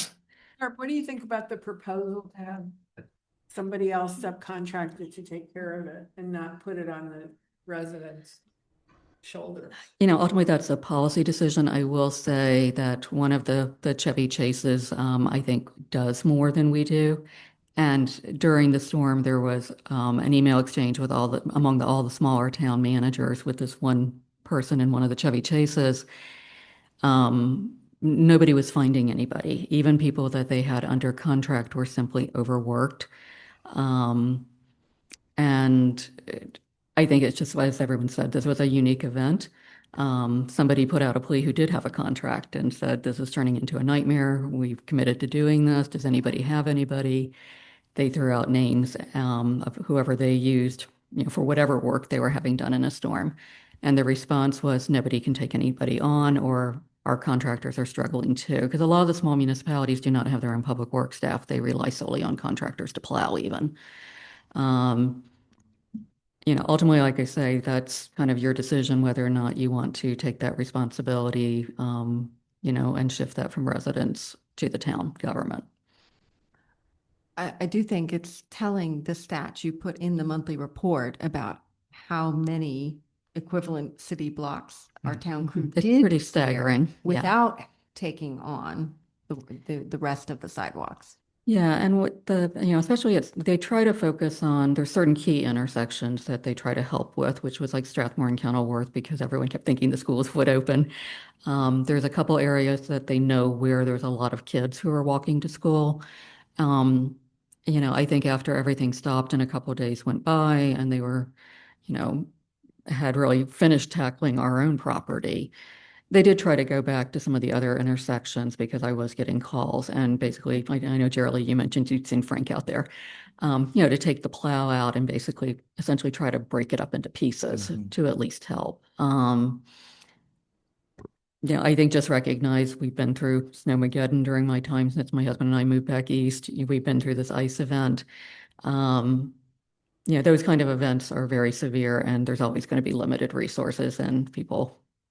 I think it's a lot to take on, I would just say. Is there any, because this is so unique and there's these like Yeah. piles of ice that might be here till March, they say. Is there any further stuff that gets done? Like, do they bulldoze it out and dump it somewhere? Do we let it sit and melt? Well, luckily it's supposed to get up into at least the mid 40s, so we'll get a little bit above freezing. Or ice. Yeah, that's a problem. Yeah. They don't have any immediate plans that George has mentioned to me at this point, that they plan to go back. Yeah. Yeah, I know they had gone out, I guess it was on Friday, I'd asked.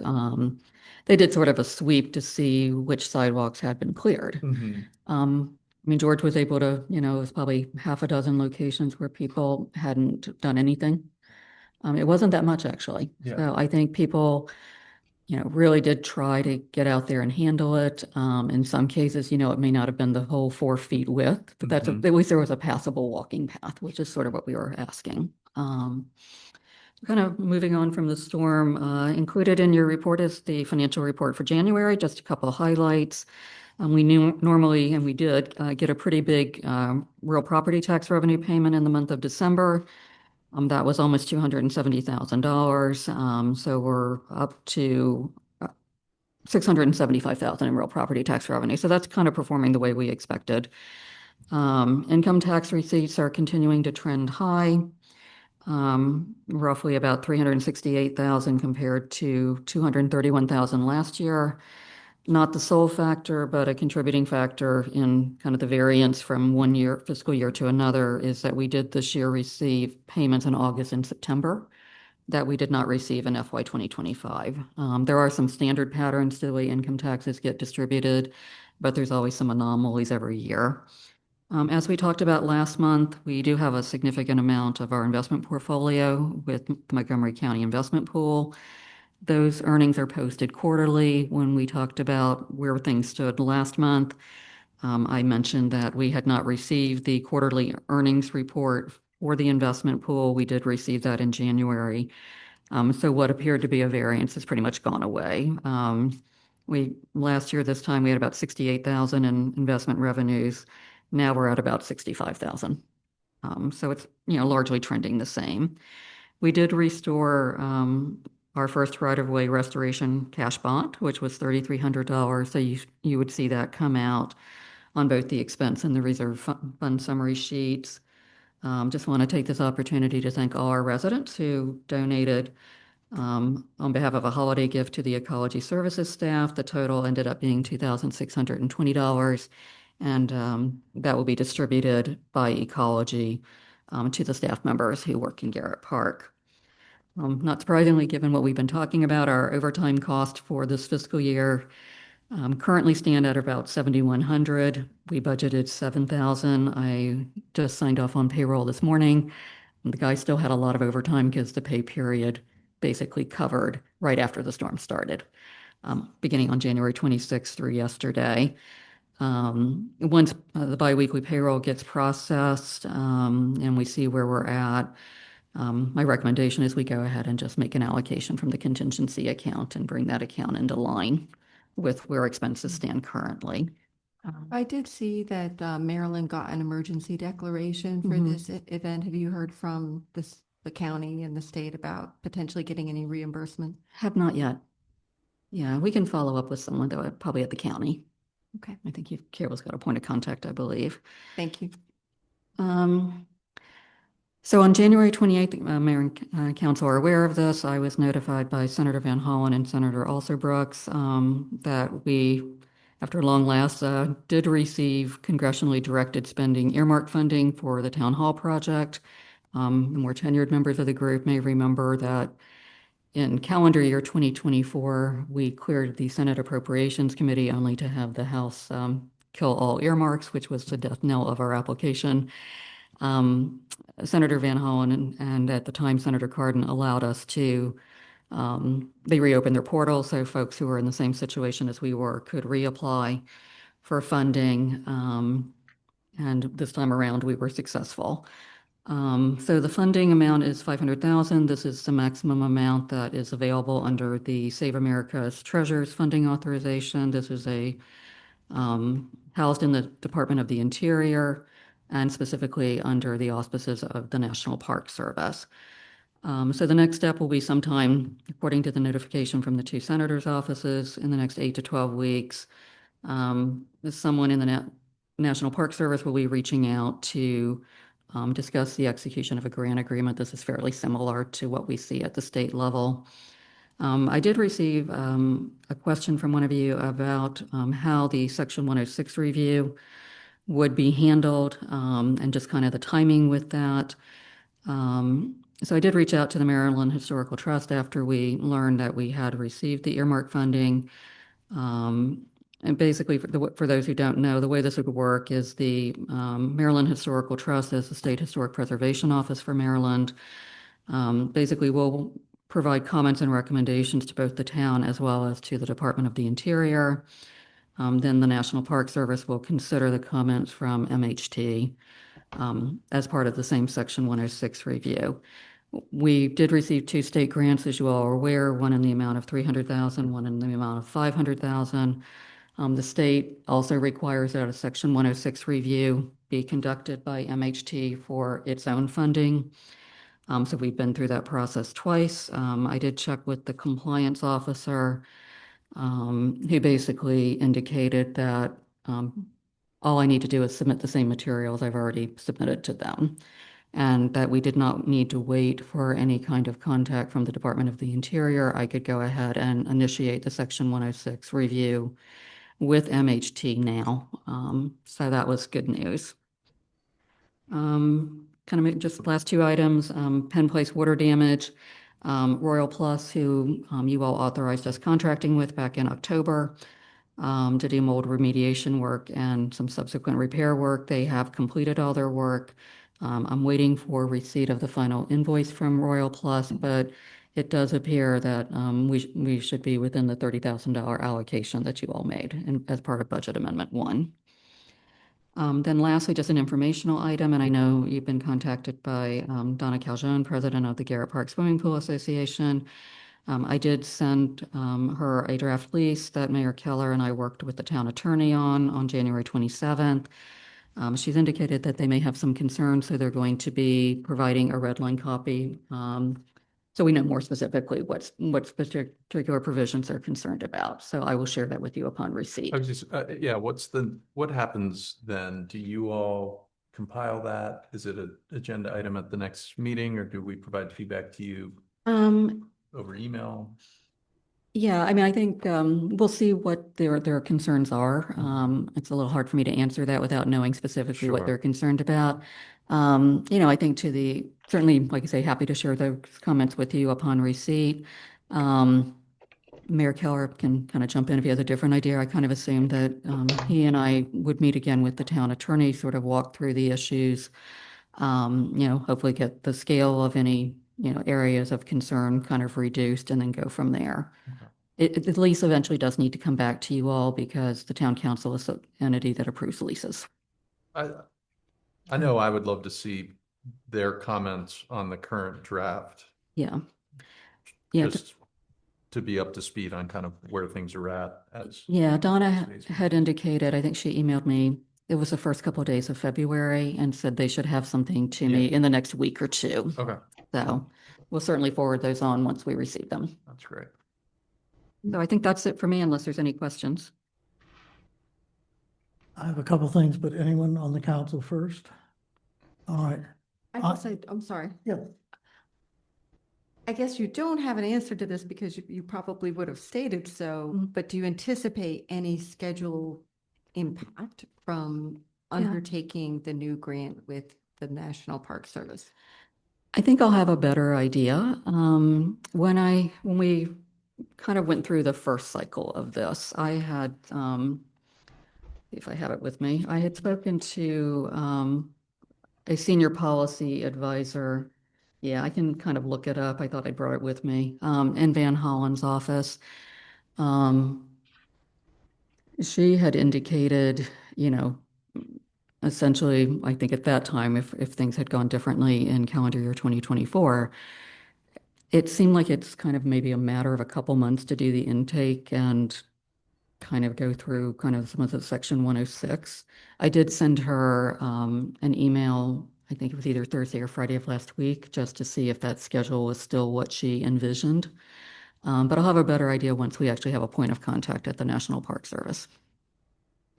Okay, thank you. Yeah, I think just as a reminder, Greg Wiedemann had indicated at the earliest we would ever be under construction would be July. I haven't asked him recently if that's still the schedule he thought. So we do have a little bit of time to try to work through the details. So hopefully not. Well, that was one of my questions. Thank you. I take it this is almost a rhetorical question, but the fact that MHT has already conducted a Section 106 review will help in terms of timeline. Yeah, definitely. When I spoke to their compliance officer who does all the Section 106 reviews, I say she's done our projects. I reached out to her as sort of a starting point and saying, can you kind of help guide me how this is going to work? And that's when she basically said, you can go ahead and file now. And I asked her if the information we had provided previously would be sufficient. And she said, yes. Okay. And the pendency of the federal funding does not affect the fact that the construction documents development can continue. No, that should not be a problem at all. Yeah, so, each of our grants for all of these, you have to provide a tentative project budget and indicate what you see using the funds are for. For the federal grant, I listed it all as construction related. So we wouldn't be seeking any kind of reimbursement for design anyway. That would fall under the state grants. Okay. And notwithstanding the fact that you indicated no action is necessary, I would suggest that perhaps the information about plowing operations that's set out at the top of page 2 of your memo could be publicized in whatever way you deem best, website, general information. It's not time dependent in terms of correct. Anticipating in the way those sledding hill and so on are. I would also suggest that if we do try to facilitate single side of street parking, I was a Boy Scout, so I know directions, but a lot of people don't. And we have streets that change from north-south to east-west. So perhaps we could do it odd even rather than direction. Okay. Okay.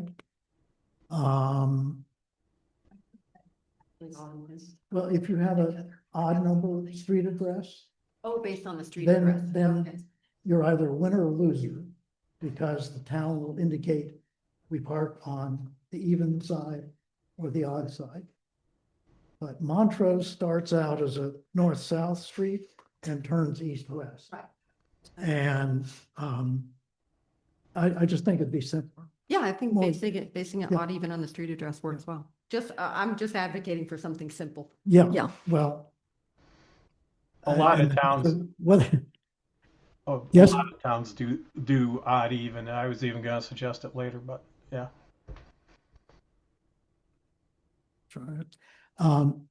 and then with respect to financials, I think a lot of residents would appreciate a standalone recitation of where we stand on town hall. Mhm. This would not be a budgetary document. It would be like a dashboard. Okay. And it would have town funds, all of those that we've accumulated. It would have state grants, irrespective of whether they are reimbursement or not, federal grants in one column, expenditures in the next, and then net. Sure. Is that doable? And Oh. a timeline? A No, lot of people are no, asking just for financials. There's the timeline was loosely updated somewhat recently. So I Right. think it's as close to Okay. accurate as I think it could be. People are asking me all the time about Yeah. it. Yeah, and I would just say the Save America's Treasures grants are also on a reimbursement basis, just like the state grants are. So I think just being cognizant of the kind of the cash flow of things. So after we get a critical kind of mass of invoices, trying to be respectful of state staff, like when we finished primarily the DD phase without the change orders, I sent all that in and so we'll just need to kind of watch that as we go forward. Yendel should be done this fiscal year, which would allow us then to basically apply for reimbursement under the state grants for Yendel and then basically allocate that to town hall as needed. All right, anything further? New business, I'm sorry, unfinished business. Do we have any unfinished business? I don't believe so. New business, town election calendar, Barbara. Yeah, so this should be quite brief. I think everyone knows our 2026 election will take place on Monday, May 4th. Our residents will be voting on the office of mayor as well as 2 members of the town council. And those members elected on May 4th will take office at the next town council meeting, and everyone will serve a 2-year term. The last year, Mayor Keller appointed election judges. They serve 2-year terms and they're appointed in the odd-numbered year. So our election judges for the 2026 town election will be the same as last year. Our chief election judge, Suzanne Kurt, Joanne Schmader, and Louise Dombrowski. I think all of you are aware, there are 2 ways to basically become a candidate for office. One is by being nominated at a meeting as specified by ordinance, and the other is by petition. So the town council, basically in consultation with the election judges, determines the logistics of the nominating meeting. Historically, the hosting role has been performed by the Citizens Association, which always does a great job. I did consult with the election judges who were supportive of the Citizens Association hosting the 2026 nominating meeting, and the Citizens Association has kindly indicated that it's willing to do so. On the back side of your memo, so here's what the calendar in a nutshell would look like, subject to your approval, of course. The nominating meeting would take place at 7 p.m. on Wednesday, March 18th. The deadline for candidate nominations by petition would be a week later, or 4:00 p.m. on Wednesday, March 25th. All candidates would be required to submit the required financial disclosure form by 4:00 on Monday, March 30th. And that date somewhat ties in because we usually try to basically have at least a month before the election so we can get absentee ballots printed and have everything geared up. We worked with the Citizens Association on the date of the candidates forum and settled on 7:00 p.m. on Wednesday, April 15th.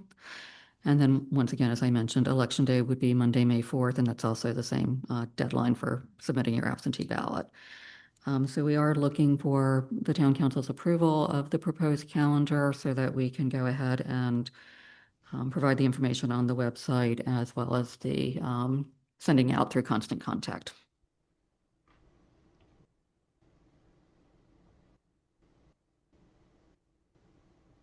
All right, anything further? You simply need a sense of the council or? It just needs to be, normal vote? yeah, the calendar just needs to be okay, that we know that you're okay with all the dates that are proposed so that we can start publicizing the information. that's fine. Typically, I mean, the calendar is fine, I Mhm. presume. And I gather the determination about outsourcing ballots and ballot counting was made in the context of budget. Is that correct? Yeah, we did include funding in the FY 2026 budget, assuming that we would use the services of an election firm. It's been Electech since 2022. We've utilized their services of their optical scanner technology, as you all know. They also provide some other services that would fall to the town staff otherwise, which is specifically the development and the printing of ballots. The judges, as you all likely recall from their reports the last few years, since we started using the optical scanner, have been very pleased with that. Their estimate was that it basically reduces time at the end of election day by approximately 3 hours. So we have included funding. No contracts or anything have been signed with Electech pending tonight's meeting. Right, so a decision on the next election and whether we use these would be part of that budget. For the 2027 Right. election, yeah, that's something you can certainly talk about at your upcoming budget work session if you would like. All right, anything further on elections? Next is data information for the council budget session.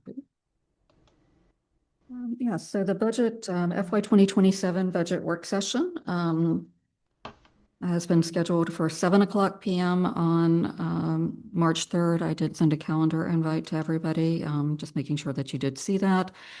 What I was hoping to get from you all this evening is just any kind of data information request that you would like us to provide in the agenda packet for that budget work session. So if there are specific items that you would have interest in and you want to make sure staff covers in the background materials, that would be very much appreciated if you could share that this evening, just so we have time to compile everything and get that out to you in advance of the meeting. Barb, I'm going to be out of town March 3rd. Yeah, we did have some difficulty. Our preference, Lisa, would very much be to have everyone there. The first 3 dates I circulated did not work, and then we got down to 1 date from the final 2. So I'll try to have all the materials ready earlier, Lisa, so that if you have a chance to look at them and hopefully share any thoughts with Mayor Keller and myself, so that your voice is kind of heard during the meeting. Okay. Great. I'll shoot you all an email. I don't know that I can articulate tonight some data requests. Okay. But I promise Okay. tomorrow I'll follow up with you. Jerry, I know you often have things that you have in mind that you'd like to see. Right. Yeah, I mean, I was just wondering if you plan on providing the same level of information as a starting point that you did last year, because I think last year you provided some of the roll-up information below what we see in the monthly town manager report for each budget thing in terms of your assumptions for both revenue and especially for the operating costs. Yeah, I do. Especially I think for Chris and John's benefit, this will be their first kind of going through the work session, to kind of add on to what Jerry said. In part, the timing of the budget work session is tied to when we get assessment data. So we're essentially funded both from an operating standpoint and capital by real property tax revenue and income tax revenue. So as I tell Caleb, typically, for whatever reason, the Department of Assessment typically, if it's a weekday, decides to drop assessment data on you on Valentine's Day. I don't know if that's some internal little joke that they all have, but it's been that way my 20+ years in working in Maryland. So we like to get that information in. I will share that with you at the work session. Usually what I've done is try to provide as much data as I can on income taxes. There are some discernible patterns, but there often are not. But it becomes very critical in terms of what we estimate. I share any kind of request that I've gotten from the maintenance team for budgetary items, and then we go through kind of at least your initial thoughts on terms of any type of wage adjustment you want to include in the budget for town staff. I think, Jerry, when you talk about sub accounts, one of those is obviously what we budget for the Arboretum. Right. I- And also professional fees, because I know Right. there are a number of items that They- roll up into professional. Yeah, fees. they do, and I know you've had interest in that, and I've usually provided kind of a historical look at who we're paying and how much we've paid them, and be happy to provide that again. Yeah, I think that would be very helpful. Thank you. Yeah. Along those lines, do we have any, or is there any thought of hiring a consultant to manage the paperwork and so forth, like we did with SRTS? In terms of the town hall grants? Yeah, I'm Bill? sorry, I should have said that, yeah. I think at this point, I mean, I know this was a question that had come up too, I think just over email. I think at this point, I've got the state grant system pretty figured out. And, probably trying to pass that information off to someone else, I'm not sure would be worth the effort, candidly. I think the Saving America's Treasures grants is new. There are very limited properties across the country that even qualify. And in fact, it was the only funding source for which we qualified for town hall, just due to some changes that have occurred over the years with different administrations. So I appreciate the thought, Phil, but I'm not sure at this point it's needed. Okay. And might actually take more time passing it off than it takes to do it. Hey, Barb, can I get you data requests tomorrow? Is that okay? That'd be fine. Yeah, that's perfectly fine. And what I can also do, I think to Jerry Lee's point, is I'll send out the PowerPoint that I did last year so you have an idea of what information I've provided in the past, as well as a copy of the staff memo, so you can see kind of what people ask about earlier. We won't be able to really check, obviously, when you have the kind of weather we've experienced. I mean, I certainly run into a lot of potholes on my commute, I will say. It was envisioned that we would have some road work done in fiscal year 27 as well as 2028. This was an off year. We won't have the information because I think March 3rd is a little early to kind of totally evaluate what winter has done to the roads, but we typically do have Clark Azar kind of basically walk all the streets and kind of look at what was envisioned as having higher priority.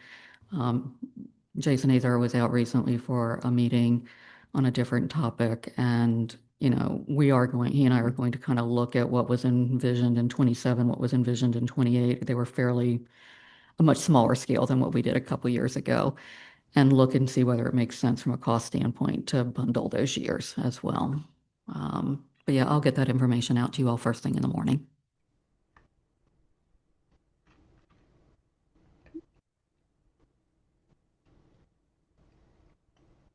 Okay, where are we? Oh, Starter and Silver Homes Act.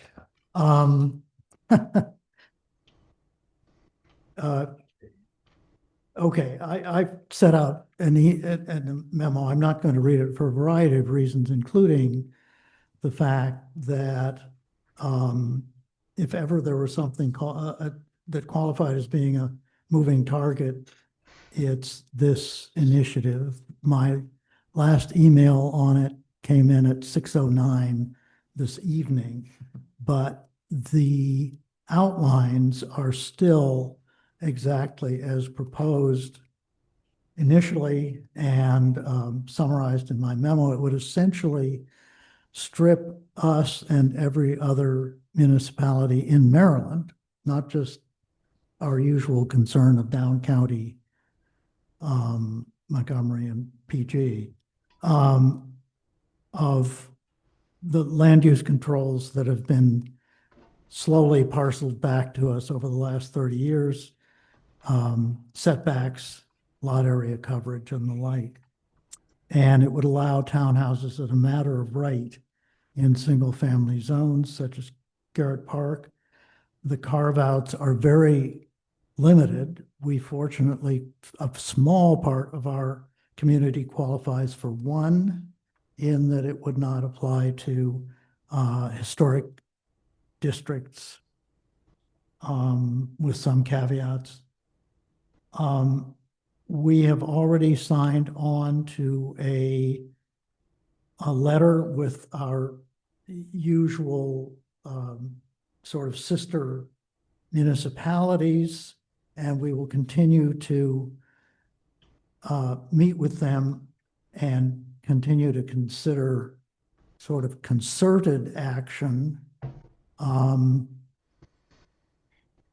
However, two of the municipalities who will actually stay in the group, but have also hired their own lobbyist.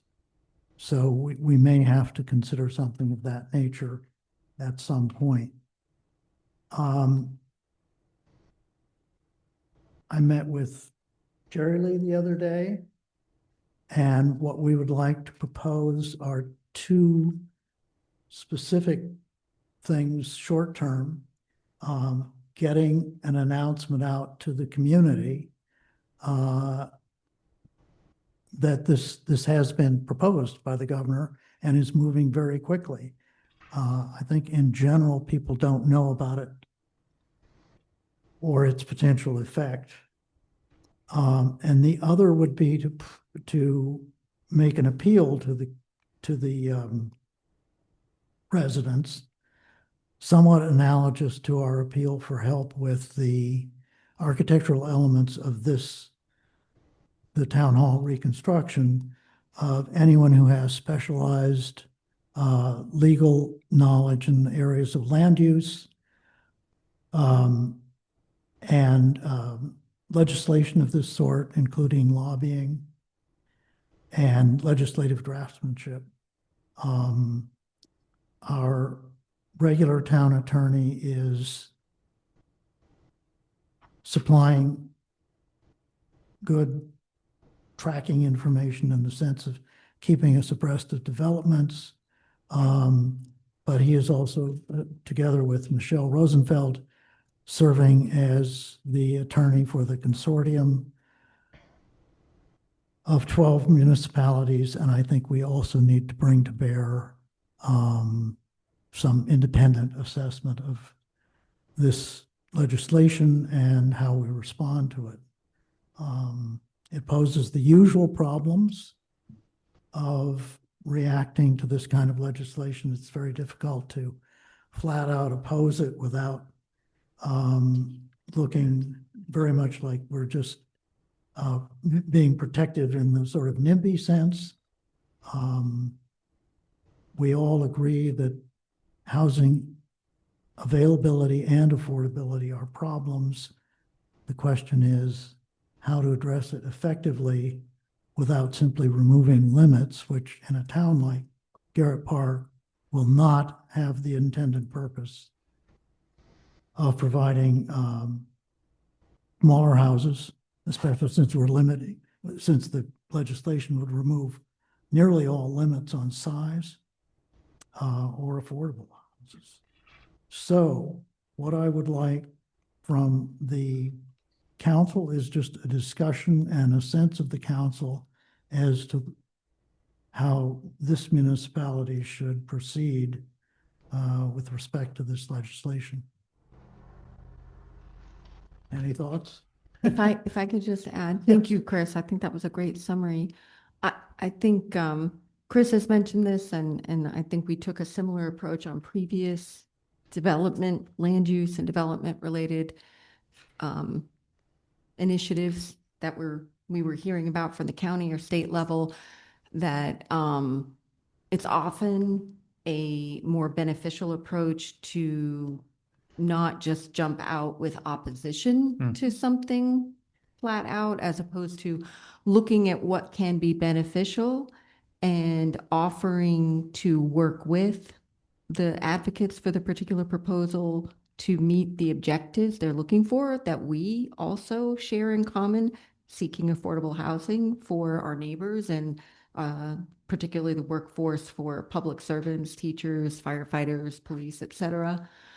But at the same time, making clear some of the concerns and downsides we see of the particular legislation. So just a thought about that. Yeah. Does this proposed new legislation include accessory dwelling units to be able to be added, or is this in addition? I mean, is that part of this thinking? Or is No, that not no, even- accessory dwelling units are already permissible.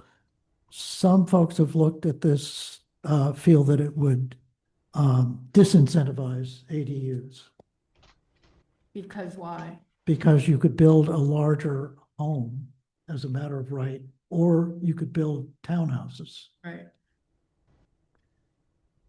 I mean, And the ADUs, although they certainly have their use, are not really market-based housing.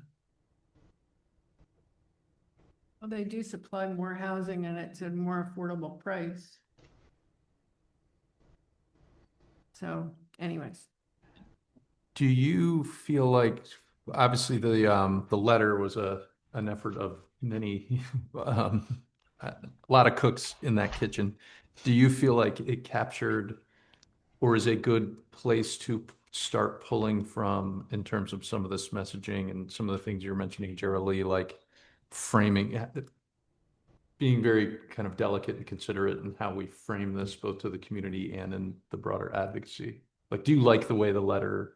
The short answer is yes, Okay. of necessity, because it sort of came out of nowhere and is moving so fast. It made the necessary and quite accurate gesture toward understanding the problem, agreeing that it needed to be addressed and so on. But of necessity, it sort of ended up pointing out the problem. Right. And I think our greatest need now are people who have the experience necessary to identify solutions that do not exacerbate these problems, but still speak to the underlying need. I'm not sure that answered your question. This group continues to meet, I think.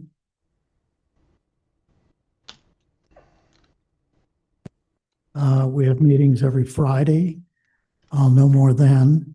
The next hearing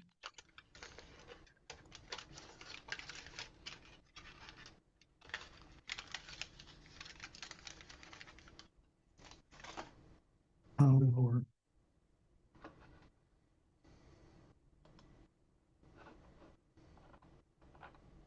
I thought I'd made a note of it. I think the next hearing is this Thursday, which is the House of Delegates. And the Senate hearing is next Tuesday.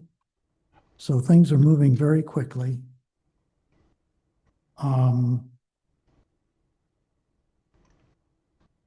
Ideally, what I would like is if I can work with a council member to work up a written submission and then perhaps file it by next Tuesday, which is the Senate hearing. Go to you only have 2 minutes, so, but there's a certain show the flag element if you turn up in person. Present it to the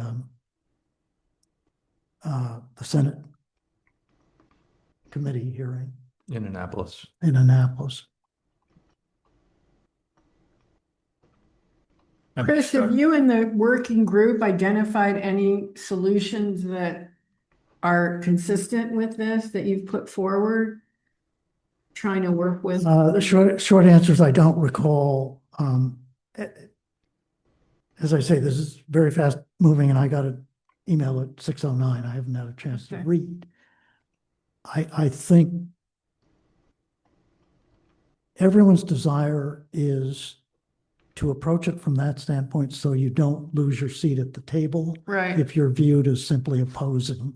But it seems kind of draconian for the way that Garrett Park's been designed, and I'm just wondering what we think we could give up on because lot coverage, setbacks, it's all, and, the zoning density seems pretty specific and draconian for our kind of design of our town. Well, I agree. One way of looking at it is what can be done within the framework of the elements they identify, Right. and what can be done in the framework of other approaches, which unfortunately look more like absolute opposition. But Right. carve-outs, for example, this is one of the elements that is being discussed by not just Montgomery County small municipalities, but throughout the state of having an absolute carve-out for municipalities below a certain population, whether that be 5 or 3,000. We're small enough that if a carve-out of that kind were palatable at all, we would probably come in under it. The question is whether that would even be listened to Right. on the part of. And also the age of the town, it seems, would give us additional credibility, not just the small size, but also how old it is. Yeah. Chris, I want to, excuse me, Mr. Mayor, I want to be respectful and defer to any other council members who also would like to be a part of it. But to the extent that it's helpful, I would, enjoy helping you with that, with the process that we're moving forward. I think that, the central, as I read through here, I think the really pragmatic aspects of this, I don't think, I think that we agree with the issue as it stands, the affordability issue. But to the extent that it then impedes on a significant impediment to stormwater, right? I mean, this is something that is already an issue, not just in Garrett Park, but also other municipalities.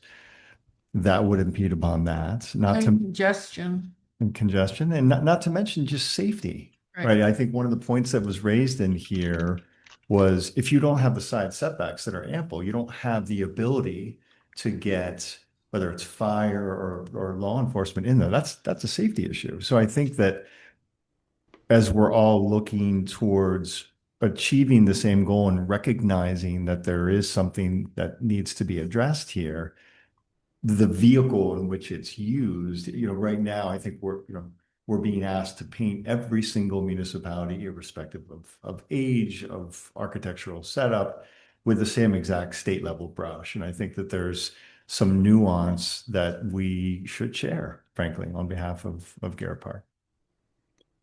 I think the point about actually empowering big developers is also an important one to make. That the inadvertent result of some of this could be larger homes, the opposite of what the bill is trying to. So in other words, an argument like that allows you to say, we totally agree with more affordable housing as a primary need, which is why there's issues with this bill. I mean, that's that sort of backdoor messaging way to go about it. There's also, and it wouldn't have to be decided here and now, but I've been dealing with some things, so I'm disengaged from the media lately. And the Washington Post has undergoing its own reductions, but I wonder how the media is covering this so far, because eventually they'll circle around to communities like ours to try to ascertain what the support looks like, and that may be something for us to consider carefully. Yeah, the banner and what Bethesda magazine are the only two that are doing any local coverage. And you're right, it might be another way to just literally get the word out. To the extent that it's at all analogous, last year or year before last's so-called accessible housing strategies initiative, which was to provide for duplexes, triplexes, and quadplexes as a matter of right, took about 4 years for people to become broadly aware of it. The Planning Commission had been working on it for 3 years before it went to the county council. And then it was a further half year before people became aware of it. It's difficult.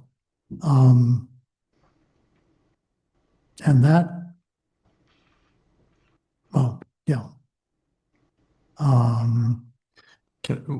One more question. You started by asking for the council's input around a community announcement. It sounds like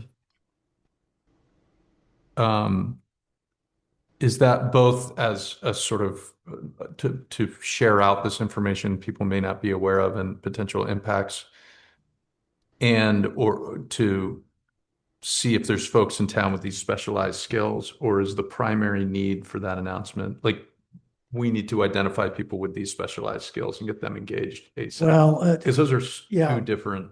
Cart horse, I think people need to know what we're talking about first, Yeah. and then we ask for help with it Okay. in very close proximity. Yeah. Or even depending on how it comes together in the same. Yeah.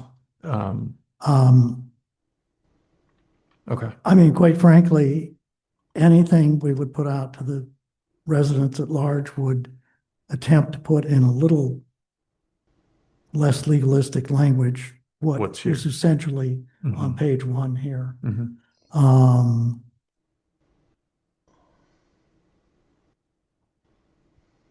Yes. Well, I'm happy to work with you Okay. and John and Gerald and whoever wants to and get a draft going Signed up as ASAP. well. I will just say thank you to the mayor because Yeah. many of us don't realize he's been attending weekly, sometimes bi-weekly meetings with this municipal group. It's been at times that I haven't been able to spare him from that task.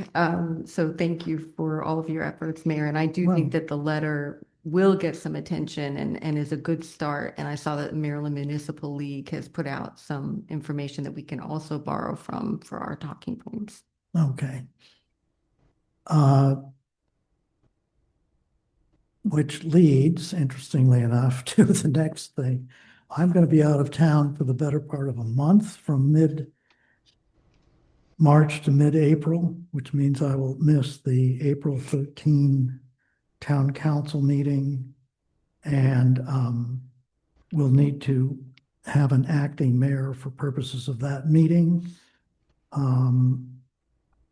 as well as other times. It need not be the entire length uninterrupted or in a single span, but I may need one or more acting mayors to cover the span.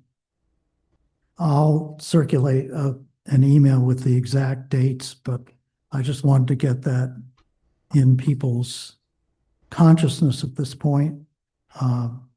Jerry Lee has kindly offered to preside at the April meeting.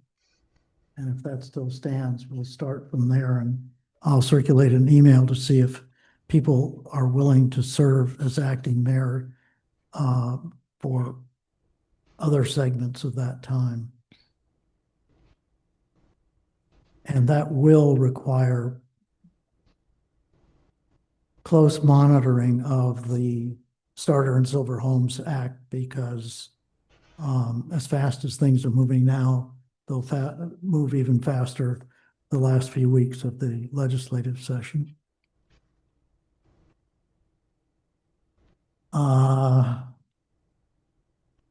I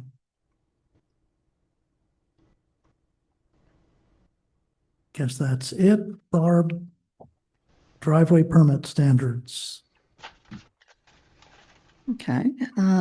As you likely recall, this was initially scheduled for last month, but basically was deferred due to the lateness of the hour.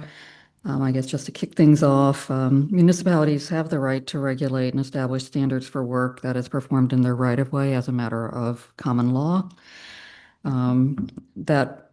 Those standards can include requiring a municipal permit for driveway-related work in a municipal right-of-way, things such as having to approve new curb cuts that are connecting to a municipal roadway. If a municipality does elect to permit driveway-related work, there obviously has to be a defined standard by which permit applications are reviewed. Those standards typically address the scope of work that requires a permit, as well as the specifications that must be followed, including the type of materials. I know there's been questions in the past, and we did talk about this a couple months ago, but technical standards such as this are generally not codified in my experience, but they're, especially for larger organizations that have a number of technical standards, They're often formalized in a design manual or some kind of similar document. Kind of just looking back in history in terms of the standards that we have had in place, which is that driveway aprons should be constructed in accordance with Montgomery County standards. I did ask Jason Azar from Clark Azar and Associates, our civil engineering firm, if he could kind of try to narrow down the time frame, because this occurred when I was not here with the town. He indicated that the discussion came up during Gene Swearingen's tenure as town manager. Gene Swearingen served as the town manager from July of 2013 to December of 2018. Mr. Azar's association with the town dates back to approximately the fall of 2015, so we're really looking somewhere between the fall of 2015 and December of 2018 in all likelihood. And according to Mr. Azar, what he shared is that the idea of basically adhering to county standards came up as part of the discussions during the Safe Routes to School project and the planning for the same. So Montgomery County standards, some of you may recall this, require driveway aprons to be concrete with a depth of 7 inches extending to the property line in areas such as Garrett Park. Mr. Azar, when I asked him, could he kind of shed some light on how the county likely developed that standard? He said it was likely for durability. Driveway aprons are subject to vehicular loading on a regular or daily basis, including delivery vehicles. Among the discussion points that I had with Mr. Azar is that Montgomery County does not allow the use of permeable materials in their right-of-way as they will not hold up to the vehicular load. So we have, for a number of years, basically followed Montgomery County standards. There are a number of those. So one of the things we did in my tenure, because residents were sort of asking, can you point me in the right direction, is we basically provided one of 2 county driveway standards. These are the kind of the technical standard assignment of numbers according to Montgomery County. One is MC 301.04. One is MC 301.05. Copies of those standards are provided in your agenda packet as attachment 2 and 3 respectively. One of the things Mr. Azar pointed out is the 301.05 standard does provide for a curved radius of 5 feet, which means that the apron must itself be 5 feet deep in order to make that standard work. There are obviously a number of people in town who like the look of pavers. We have allowed those as a non-standard driveway installation, provided that the pavers are set in 7 inches of concrete. As we've been talking about, a snowplow can do a lot of damage, so pavers can also be dislodged if the apron is struck by a snowplow. So more recently, on the advice of the town attorney, those who've elected to use pavers have executed a public right-of-way agreement that holds the town harmless for any damage caused if a paver pops up or whatever because of a snowplow strike. And that public right-of-way agreement basically is recorded in the land use record so that that waiver continues on if the property is sold. So that's sort of the history of the technical standards that I know some of you are interested in and some of the reasons why concrete is probably used. During calendar year 2024, the then town council held several discussions concerning driveway-related issues. The discussion sort of kicked off basically because of a provision that allows for town reimbursement for the replacement of aprons. And those discussions started in June 10th of 2024. There was then a follow-up discussion in September and then another discussion of October, just more generally about standards. We were looking at amending the town code in several areas, and that was sort of the nature of the discussion. Included in your agenda packet, I did pull from the adopted minutes for those meetings to give, especially those of you who are not part of those discussions, an idea of what those discussions entailed. More recently, there were 2 discussions that happened in calendar year 2025 that I'm sure everyone remembers. One was in November when we were approached by the the residents at 4400 Oxford Street asking for an exception to the concrete to the right-of-way. I think town council in that instance did allow relief from the requirement to have all concrete in the town right-of-way.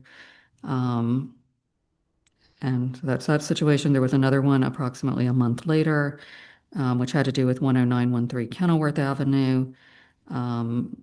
And as Mayor Keller explained at the time, I think in light of the action in November, staff wasn't quite sure what to do with this application because the standard that we were following kind of was a little bit uncertain. In that instance, the town council agreed by consensus to allow Mayor Keller to determine how that application would be handled, provided that it did not establish a precedent. I would just note that in this particular instance, this basically the apron is approximately 10 feet 6 inches in this instance, and it has to do with where the sidewalk was constructed and how the apron was connecting to that sidewalk. 10 feet deep. 10, yeah, it was 10 feet 6 inches deep. There were also some questions that have come up more recently about the Safe Routes to School project. When the town itself was constructing aprons, Mr. Azar had shared with me that most of the concrete aprons that were constructed as part of that project were generally 4 feet because that was the sidewalk width. So the town was trying to basically connect the apron to the sidewalks that were being constructed as part of that project. Outside of that 4 feet, basically what was done is whatever was there was replaced in kind, meaning that if the person had asphalt, it was asphalt with asphalt. If it was gravel, it was gravel to gravel. So the Safe Routes to School project, as I understand it, was not really intended to do a wholesale driveway replacement. It was really to provide the connection to the sidewalks that were being constructed at that time. And Mr. Azar also noted, because he was actively involved in that project, obviously that was grant funded. There was a concern of focusing the grant funds on what the primary purpose of the project was, which was to construct sidewalks. So it was sort of, if you will, kind of a modified standard where basically the town used 7 inches of concrete to build the aprons it was constructing, but did not go beyond that. Someone had also asked a question about kind of material costs. There's no doubt that concrete, is more expensive than asphalt. What that cost difference is going to vary depending on market conditions, so it's difficult to give you a definitive answer. I talked to 2 of the engineers at Clark Azar, and one of the comments that they made is that asphalt for driveway installations has certain costs because of the amount of equipment that goes with it. Asphalt is obviously only available certain times of the year, and concrete's available anytime. I guess other factors you all may want to consider, concrete is certainly more durable and does have a longer lifespan, though it is more expensive probably up front. So I think to the extent I could, I tried to address the questions that Mayor Keller was kind enough to forward to me back in January, that he compiled from your thoughts. I think at this point, what my recommendation is that you sort of discuss the information. I'll try my best to answer any questions you have, but once again, I'm not an engineer. So I did rely heavily on Mr. Azar's expertise and knowledge in putting together the staff memo. I think the important thing right now is for you all, whether it's at this meeting or if you feel a subsequent discussion is needed, to reach a consensus on what are the driveway permit standards that you want the town to follow going forward. Because I would say I think it is problematic to be kind of carving out specific situations. With each time that you do that, essentially there is no standard anymore. It's a good time of year for you all to be having this discussion because generally people aren't doing driveway work in the middle of winter. Mr. Azar and I did have a discussion about, because I know there was concern, understandably, about the right-of-ways and the depth of how far they go. I think I had shared with you in one of our earlier discussions that, there was a driveway and, in consultation with Mr. Azar, I made the exception because that person's right-of-way literally went 25 feet into their yard, and that just seemed very impractical to force anyone to pave that much of their yard for no reason.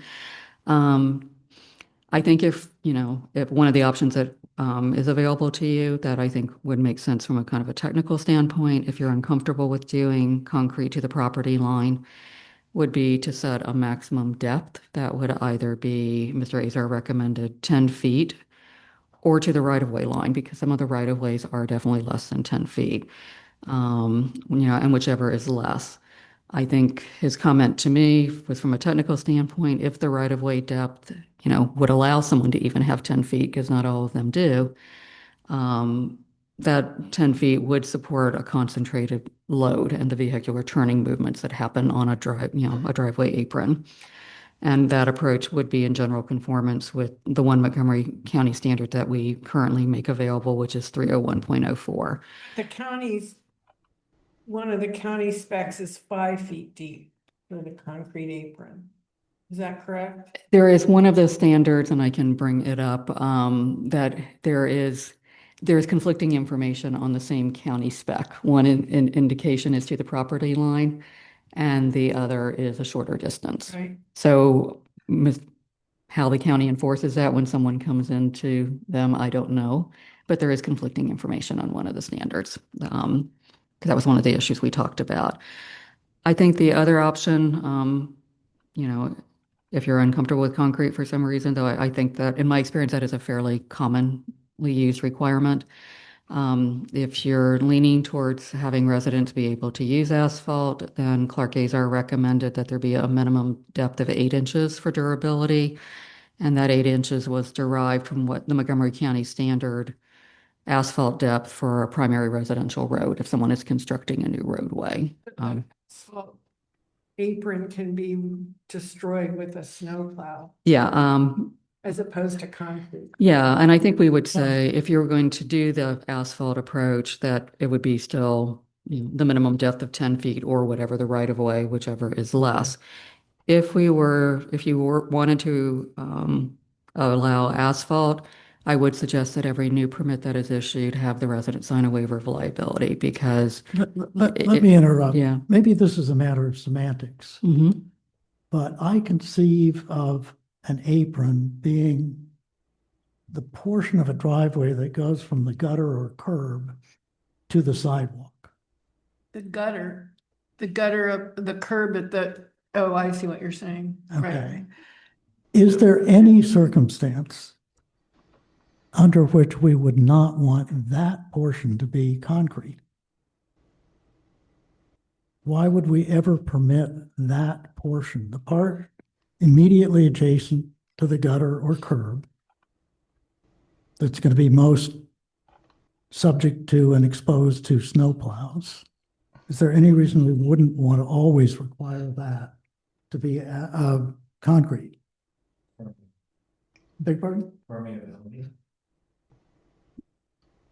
In that case, I agree that we need to get a hold harmless waiver from the resident.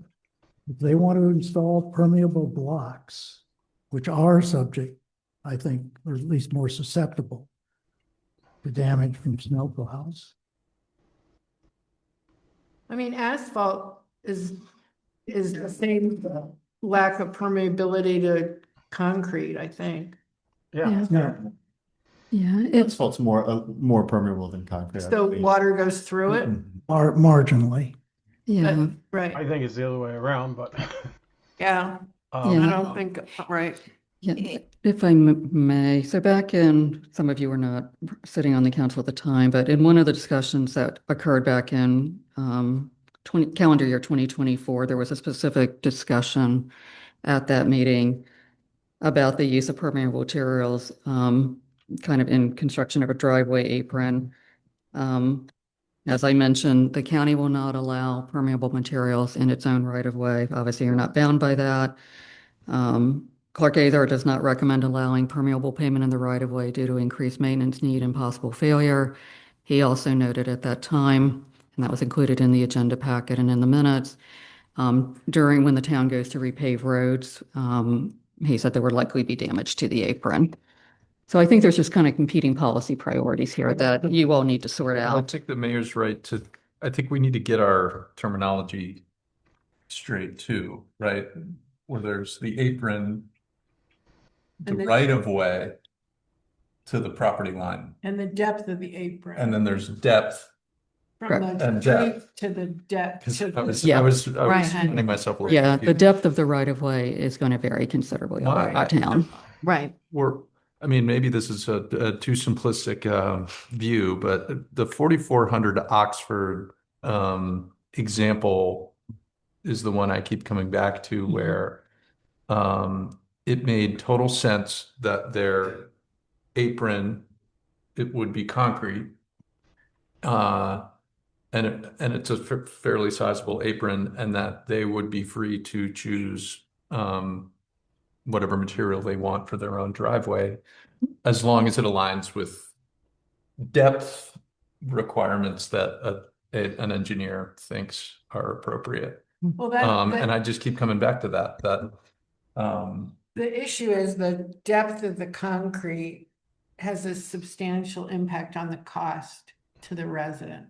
well, right, Oh. but we would only be saying, if anything, that your apron, which could be subject to a plow or a Right. truck. Right. No, Which is we've got to nail this down, folks. Is there any circumstance under which we would ask for any depth other than a minimum of 7 inches? You're talking about the depth this way. Depth, Not yes. the depth No, this look way. at the things we're thickness. asking Okay. people to pick. Okay. The Is there thickness any of the concrete. which I think. we would want the apron to be anything other than concrete, or the depth to be anything less than 7 inches? I will say, as a general rule, as long as we're willing to allow for exceptions where the resident who prefers a permeable material to sign the easement or whatever that form was that Barb mentioned, because we just discussed that we're allowing that now. We would allow that kind of exception in the future. I think that makes sense. In general, I wanted to suggest Well, we have a past here where the town says that the standard is following the county standard, but we have lots and lots of exceptions. Visibly, there are exceptions, and Barb has shared a lot of exceptions that she knows about. So I would just like to recommend, we can't solve this tonight, but I think we do need our own unique Garrett Park standard. I noticed that the town of Somerset has their own, not all the local municipalities just revert to the county standard. Because I would like to see whatever we do put in place to promote and encourage more use of permeable materials. Garrett Park, especially south of Strathmore Avenue, is contributing to the Rock Creek watershed very directly. And the Rainscapes program in the county provides incentives for our residents to use permeable materials in the right of way and as their driveway material. So I would like us to encourage that when they are doing their own driveways as much as possible.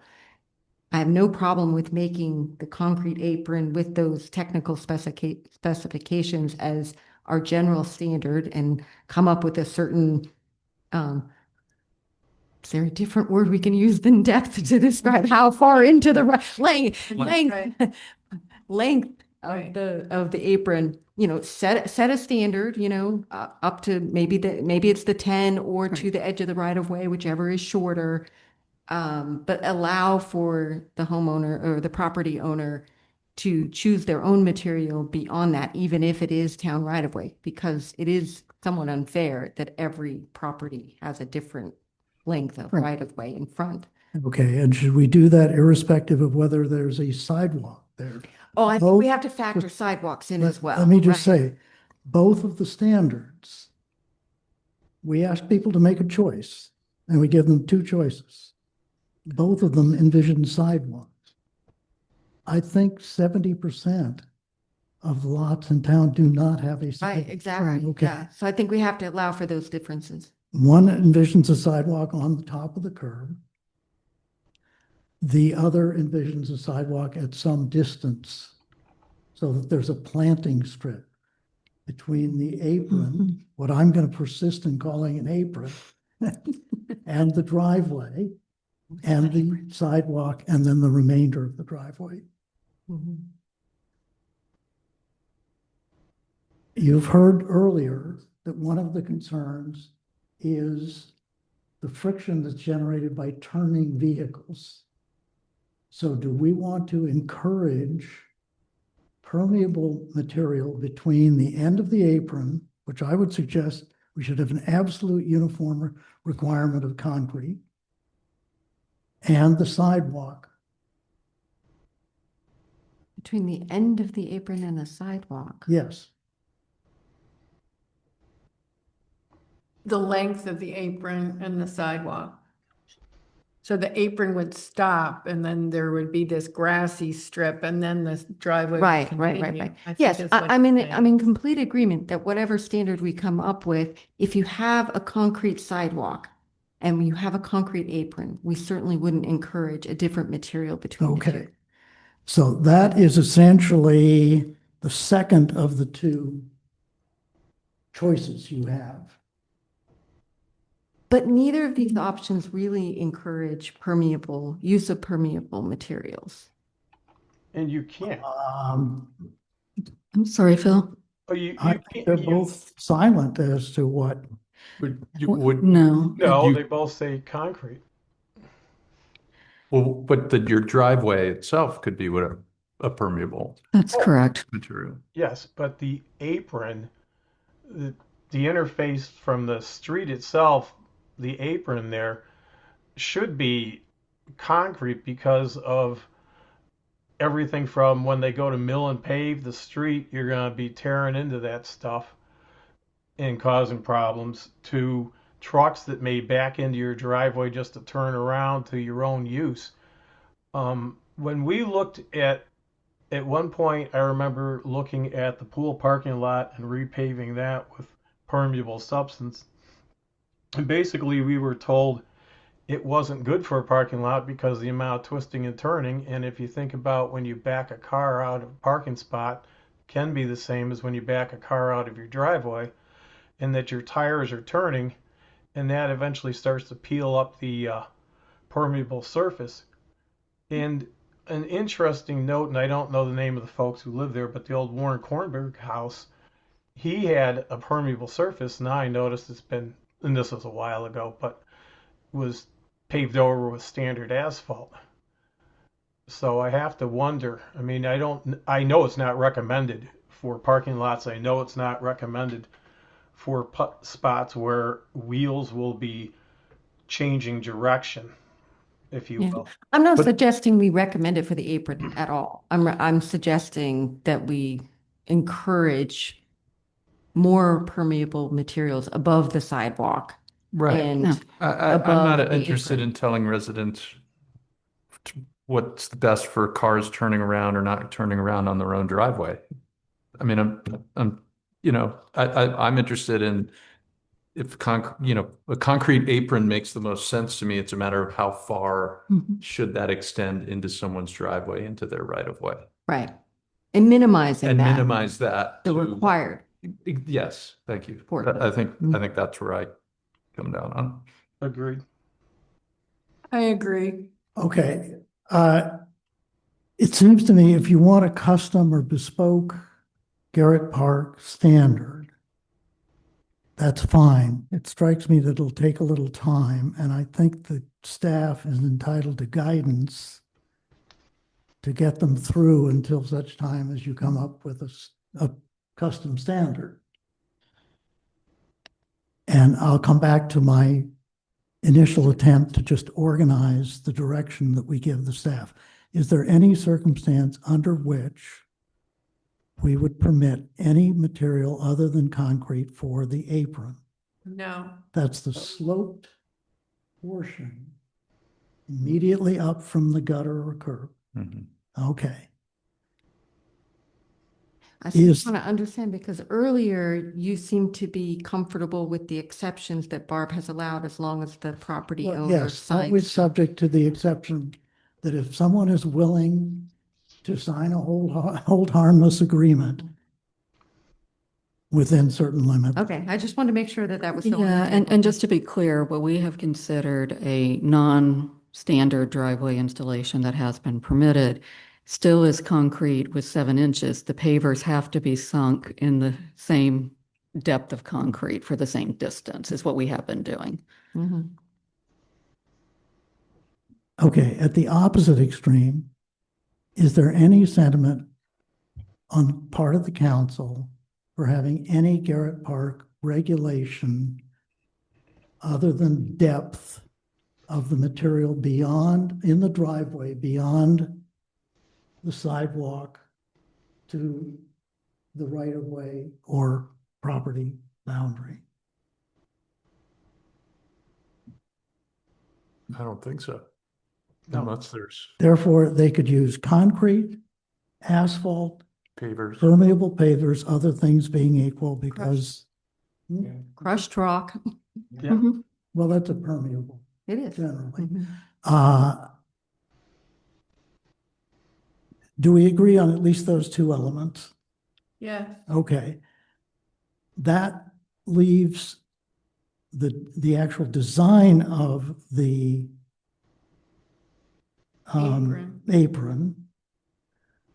And there are two suggested by these standards.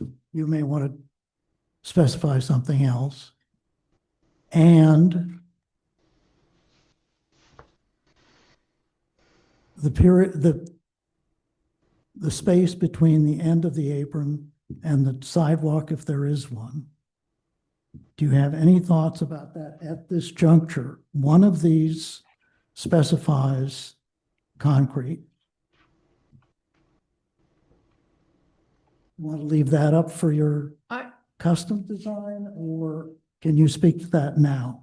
I would propose that the length of the apron in concrete, the apron that comes out into the street, it doesn't need to be more than 5 feet to get, and that's what I've got in my house. And then there's an asphalt driveway and the rest, where it could be pavers, it could be anything. But I don't know that there's a Need for the full 10 advantage to feet. have the cost of the concrete borne by the resident to be more than 5 feet in length of the apron. Lisa, would you make an exception, though, in the situation that the mayor is describing, I believe, where you have the apron of, say, 5 feet, Right, and it doesn't reach all the way to an existing concrete sidewalk? right. It could be anything up to the I don't know that there's an advantage to have it be one material versus another into the sidewalk. Well, but how, can you envision, though, if you have your concrete apron at the street? Yeah, And then you have your grassy strip yeah, and their driveway, they use some different material, and then there's a concrete sidewalk. right. It's going to look rather patchworky to have, and it could affect the viability of the sidewalk if they have a different material between the concrete apron and the concrete sidewalk. I don't know. That seems to me to be an exception where we might want to specify Makes- there that the apron should continue up to the sidewalk. That's okay with me, but it's just an additional expense for the homeowner. I'm just telling you that it's more expensive. Understood, but I mean, Yeah. believe me, I'm encouraging the permeable and the lower cost for the residents wherever we can. But I do envision it to be problematic to suggest that you would have a concrete apron, some other material, and then a concrete sidewalk. Okay. But beyond the sidewalk, and also I'm in agreement with you. I think after the 5 feet of apron, why do Right. we need to specify after Right. that? Well, right, so. That part's not gonna get hit by the snowplow. The snowplow shouldn't be Yeah, there. I think we definitely want to get rid of aprons and asphalt into the snowplow area. I think that's a big advantage. So I would support that, Shirley. I think that's fine. If they've got to do concrete up to the sidewalk when there's a sidewalk, and if not, it needs to be a length of 5 feet in a concrete This is apron. That meets the depth, technical 7 inch, specifications 7 that Barb has Correct. been doing. What do you think, Phil? One of the things that, if you look on the 05, the 30105, it's the second one of the two. there's one of the things that they show you is you need to run concrete all the way up to the sidewalk, and the sidewalk itself needs to be 7-inch thick concrete, whereas you could have on either side of the driveway a 4-inch sidewalk. And that's to cover vehicles crossing the sidewalk. So I think we need to keep in mind that in order to not beat up the sidewalk, we may have to specify a 7-inch thick concrete to handle any loads of delivery trucks or whatever else might be using that driveway. Phil, Uh, so would that mean though that if there's an existing sidewalk, we're going to ask the resident to replace the sidewalk with a thicker depth? No, I I mean, I hope not. I hope not. I would say not, but I think that if there's one, I mean, the way you read this, you'd almost think you have to. We should probably. I don't know, man. It's Well, it seems to me it's something for the town to keep in mind when they do the sidewalk. We're not requiring a resident to put in a sidewalk where there isn't one already. right. Yeah, definitely not. Okay. Definitely not. The other interesting thing is that it shows on the 30104 minimum slopes. And with a 5-foot long thing, I'm not sure how well that would work out. So I think that we might be better off with our own, trying to come up with our own specification for a driveway apron, where we could, basically allow it to slope to meet the elevations required and not specify a specific slope plus or minus. I assume one of the reasons for asking residents to choose between two pre-existing county standards is that contractors will be used to meeting these. If we supply our own and they are different, we're obliged to test and enforce our own standards. That is true. Yeah.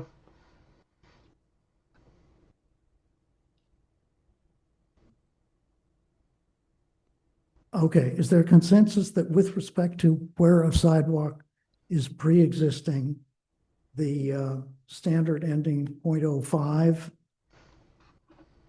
would be what we're looking for, namely concrete apron, concrete between the end of the apron and the sidewalk, and then not specifying material beyond the sidewalk? I agree. Agreed. That's okay with me. And if there's no sidewalk, how long is the concrete apron? Well, you indicated 5 feet. Correct, These indicate 7. correct. So which is it? Is that a decision you want to make now or defer for the Do they indicate custom that? I standard? thought it was 10. Did I I miss saw something? 10 feet. I think you're thinking of, Jerry, what Clark Azar recommended, which is either 10 feet or the depth of the right of way, whichever is less. Ah, okay. Well, 10 seems like the too one much. 304 says 10 feet or less. Yeah. That's where you're probably. Yeah. Well, 04 is the one that refers to where there's a sidewalk on top of the curb. That's why it's as deep as it is. And that's a relatively rare occurrence in Garrett Park. Yep. 05 is closer to the more frequent occurrence where there's a sidewalk. And at least with respect to the apron portion, which they specify as 7 feet minimum, it would apply to situations where there's no pre-existing sidewalk. But we would suggest that 5 feet is sufficient. I heard from at least one Yeah. council member. Is that Correct. okay? Yeah. And the depth of the material would be 7 inches. Yeah. That's correct.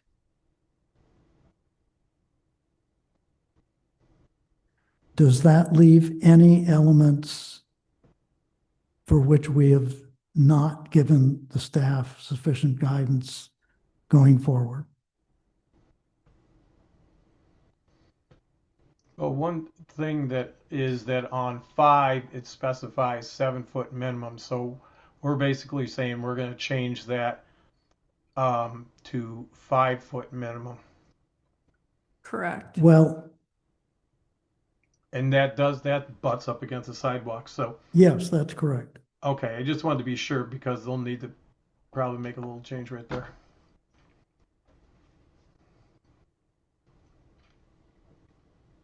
And if a resident were so minded, they could make a 7-foot one. Right. Sure. It's a minimum, not a max. Yeah. Right.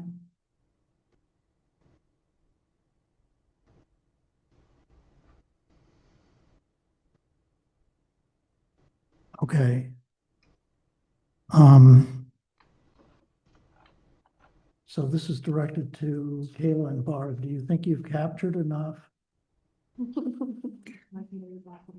I think we can do it. What I'm hearing is that you want a minimum of 5 feet of concrete, 7 inches in depth. If you have an existing sidewalk, you have to use, like the situation on Kenilworth, where it's 10.5 feet. You have to use concrete Up to the sidewalk. You want to continue to allow people to be able to use pavers, provided that the pavers are set in 7 inches of concrete, and they will still sign a waiver of liability, knowing that the pavers can be dislodged. And then, as we do now, once outside the prescribed area, residents are obviously free to do use whatever they want. Do I have it right? Yeah, I think we want to encourage permeable material, that it's an encouragement, not a requirement. Agreed. Was there anything else that I overlooked? Okay. Yeah, so what will that- happen at this point is that we will be developing our own standard because we have to have something that we're providing to people when they apply for a permit. So I'll ask Jason Azar to start working on that. Some of you may recall, and not suggesting there be any discussion of this tonight, at some point we probably need to pivot back to the ordinance that was discussed in 2024. Candidly, I set it aside in part because I wasn't getting the clarity in terms of the conditions under which a second curb cut would be approved. But that ordinance probably does need to come back. I think I'll talk to Ron Bolt about it because I think it will take you all a while to get through that ordinance again. Obviously, Chris and John haven't had the benefit of looking at that. So I'll probably suggest have Jason develop the standard. And a situation like Oxford where they added correct. added a outlet to their circular. Yeah, it's a curb. The curb cut. Yeah, and then typically I've never known a governmental entity that allows anyone to connect to their street without regulating that in some manner. When that initially came up, and like I said, I don't want to prolong the discussion, I can basically send you and John something and just everybody to probably refresh your memory. But initially when we came forward, we were trying to clarify and expound on some of the provisions that are in Chapter 7 of the code.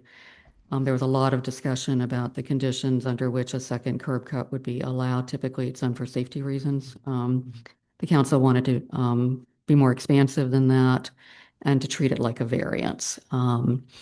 So I'll dust that off. I would like to kind of focus on getting the new code actually finalized and in your hands so you can adopt that. But I think in the interim, I'll check with Ron Bolt. What we may want to do is whatever Jason reduces to paper as sort of the Garrett Park standard, that perhaps that be adopted by resolution or in some manner formally blessed by the council pending that ordinance coming back before you.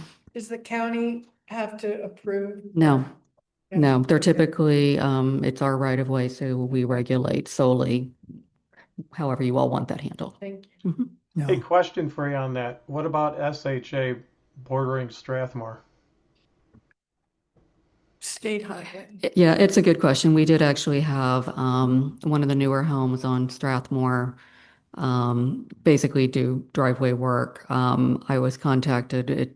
It's basically it's really up to SHA because it's their right of way. I will tell you in this case, when I reported to SHA that work was done in their right of way, I think they could have cared less. I think just given the, other issues on their plate, but that is a good point, Phil. We don't it's technically not our right of way, it's the state's. Okay.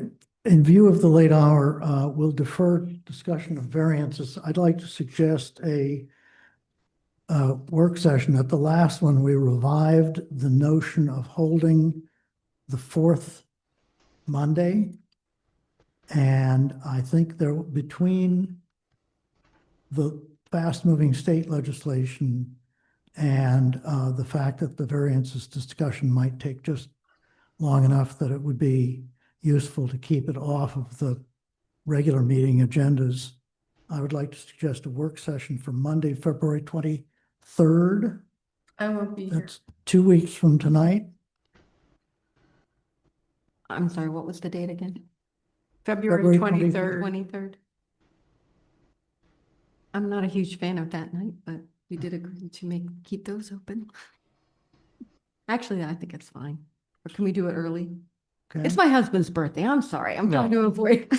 I just realized I think he has something that night too. Well, let's pencil it in. It would work for me. So unless there's other new business. Town updates, Strathmore View. Okay, I'll try to be as quick as I can. So Strathmore View is the development that is going up right now. If you ever drive Strathmore Avenue, you know what I'm talking about, just beyond Holy Cross Church. And last week I was contacted last week or the week before by the developers, and they wanted to let us know that there is some discussion between the developers and the Planning Commission and Montgomery County DOT about whether the condition of the development plan will be fulfilled to provide a pedestrian mixed-use pathway between the eastern edge of the development, right at the church property line, and Garrett Park's sidewalk that begins on Strathmore Avenue, just east of Flanders. That was a condition of the development. It was a condition of the original zoning change, and it was something that the town expressed strong support for the condition and support for the approval, given that this condition would be put in place. So it's something that the town has always taken a position that is really important to establish a pedestrian / mixed use pathway that would allow people to walk from Garrett Park to the metro pathway that abuts the bridge there. But also, importantly, this new development will include new school children who will be attending Garrett Park Elementary. If that pathway is not built, children from that community will have to cross Strathmore Avenue from the south to the north there at the Center Park Drive, but that's what they're calling their new roadway into the new development, to the north side, walk up to Kenilworth, and then cross Strathmore a second time Right. to get to the south side again. It's a terrible situation to put an elementary school child in. And even though you might end up with 2 crossing guards, we have one now at Kenilworth, there presumably there would have to be one there at Center Park Drive. You could have kids who miss, who are able to get out of sight of the crossing guard. Yeah. Run on the grass and then somehow get back out into the roadway in an unsafe position. Also, there had been a survey in town and a petition put forward to the county years before this development was even proposed, where the town had we thought, successfully advocated with the county and the SHA to build a sidewalk there. That somehow fell through, and when this development came up, the condition looked like it was going to be a good path forward to get that pathway put in place. That seems to be in jeopardy again, primarily because the state highway has been unable to secure the necessary right-of-way from the owners of the property, which is the Archdiocese of Washington, to put in the pedestrian pathway. If you've been looking out your window when you drive past or when you walk past, you'll notice there is currently a row of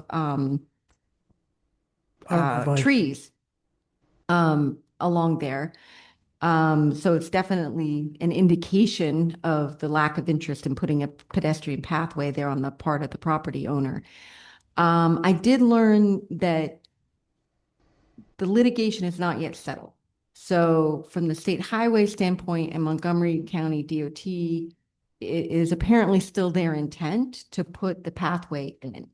So when I first spoke with the developer indicated that it looked like it wasn't going to happen, but the condition as it was set up originally allowed the developer, if they couldn't build it within a certain time frame during the development phase of the building the townhomes and houses, that they could pay into a transportation fund and allow for the county to then build the pathway later.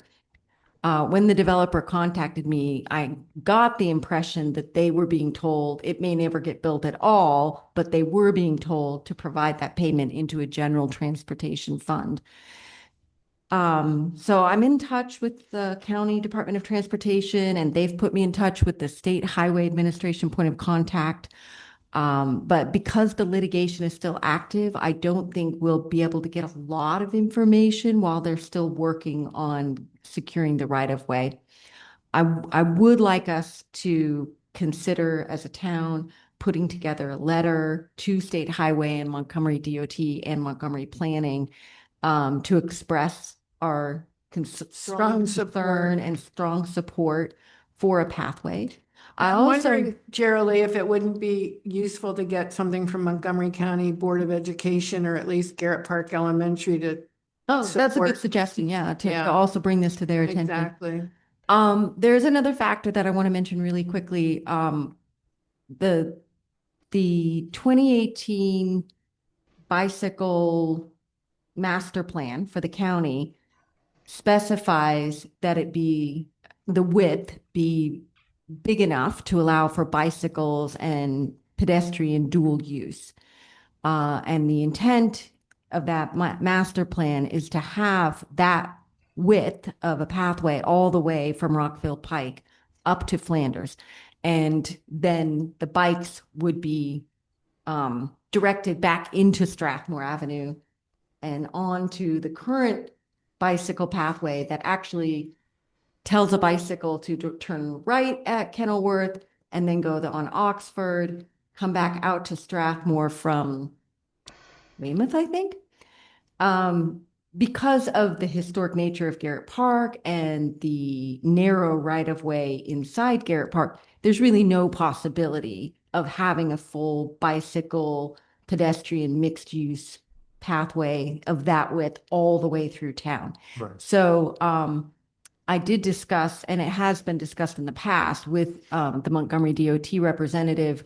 The town has in the past gone on record that we would support the county and state highway taking a more flexible position on the width necessary for this pathway in front of the church property, because ultimately this bicycle pathway is going to have to meet up with the more narrow sidewalk of only 4 to 5 feet at Flanders Avenue.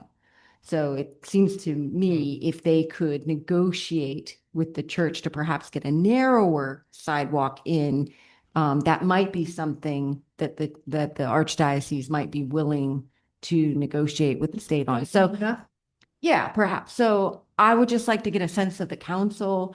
If you would support such a letter, it might take a few weeks to get a draft ready for you to look at, but just wanted to get a general sense that we're all on the same page of how we ought to advocate in this situation.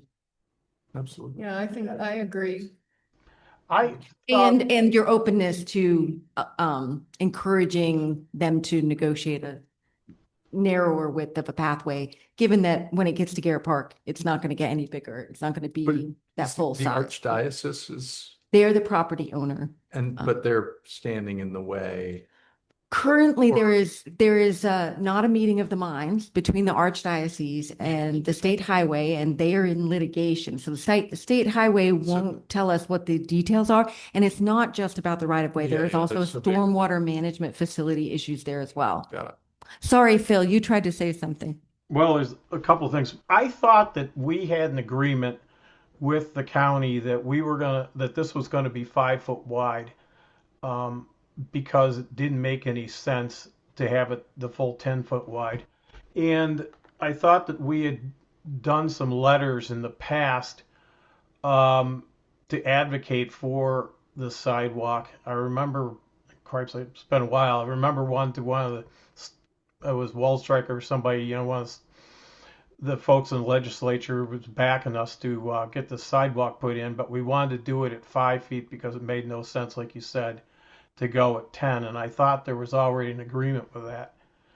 I think there may be at least two positions on record from the town, one prior to the development plan and zoning change, which was when there was a survey and the coordination with the county. I don't remember, that was prior to my time on the council, whether that one specified a width.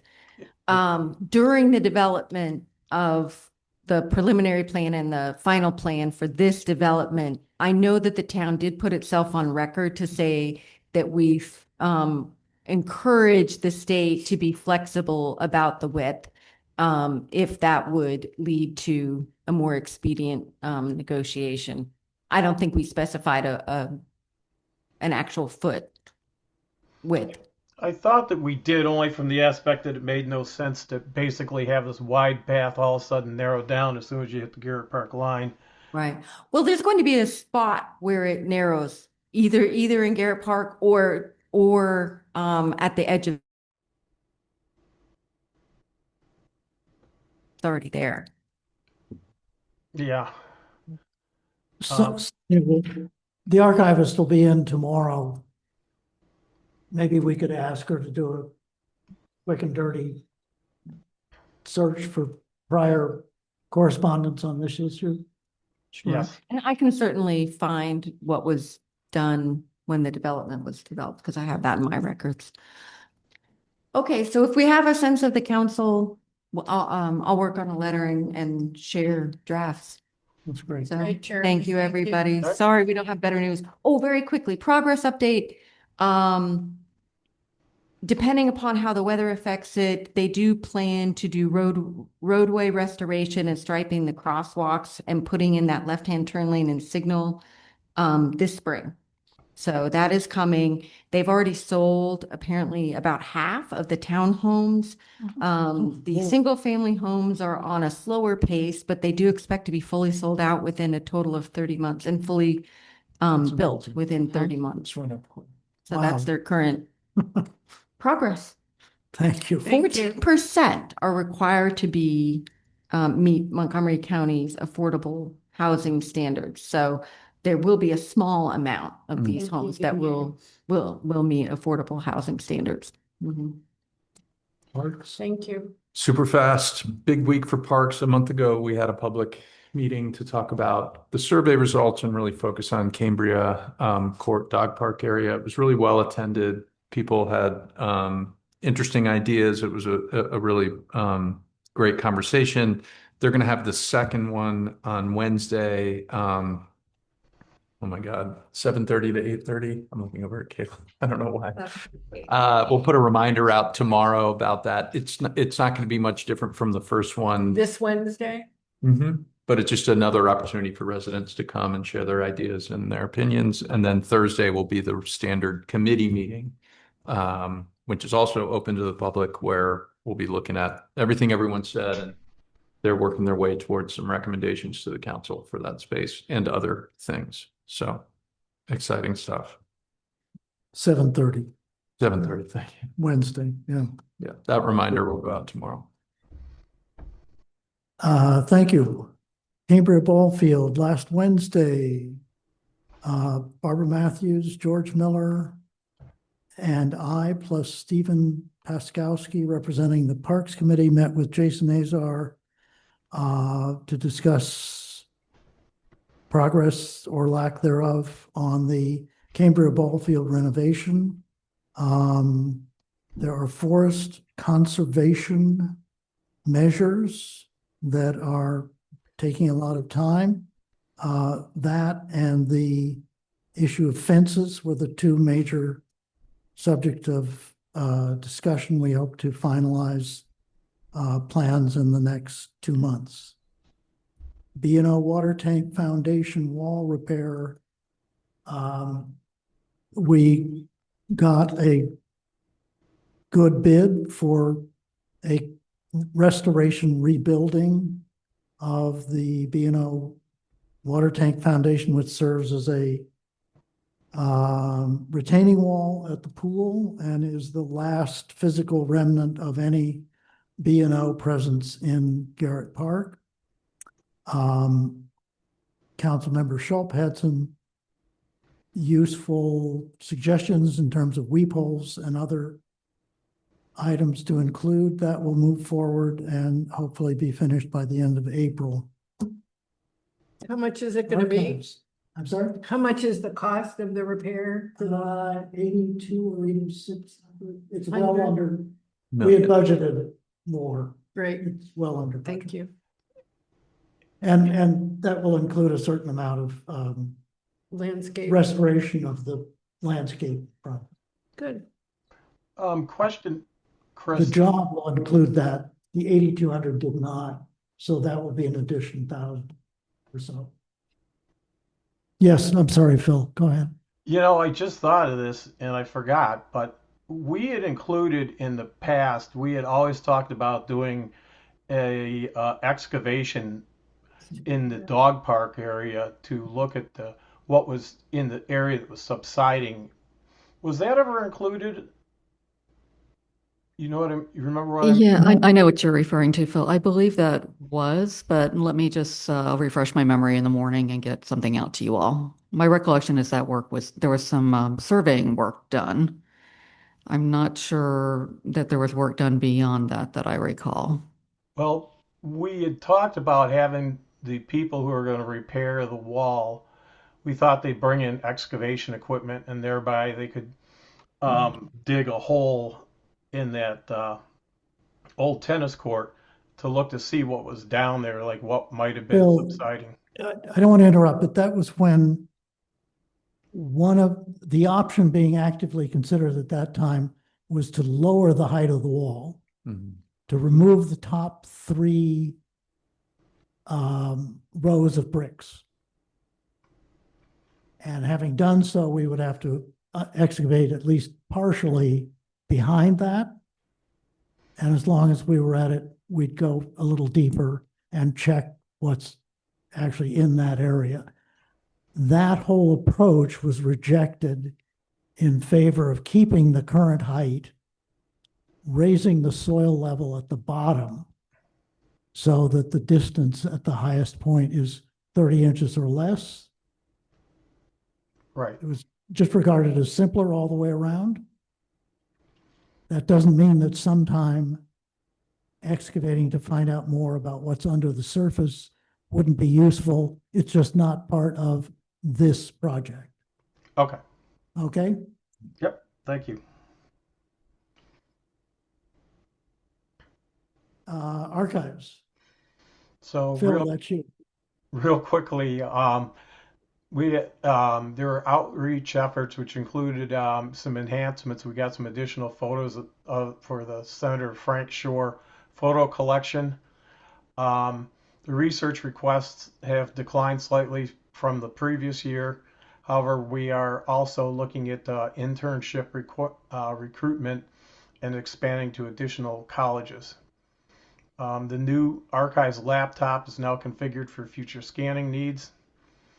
And we have affirmed that the 2026 civic engagement theme with quarterly exhibits planned around town's governance, origins, community clubs, and formal associations, and political engagement will be what you'll be seeing in the post office in our display. And the next meeting is actually scheduled for the end of January. It's January 25th because we have some stuff we need to get done. And it's easier to do it at the end of January than it is to wait till February. That's it. Sorry, didn't catch the last one. Next meeting is, January 25th. It's typically it would have been in February, but there's some things that we wanted to get done, so we moved the meeting into January. that's February. of next year? Did you mean March? Oh, shit. February. It's I'm already sorry. February. I'm sorry. I'm thinking.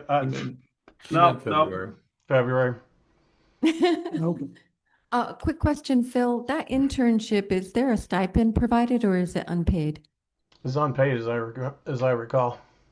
Okay, thank you. Anything further in terms of updates? I will entertain a motion to adjourn. I'll make a motion. I'll second. All in favor? Aye. Very good.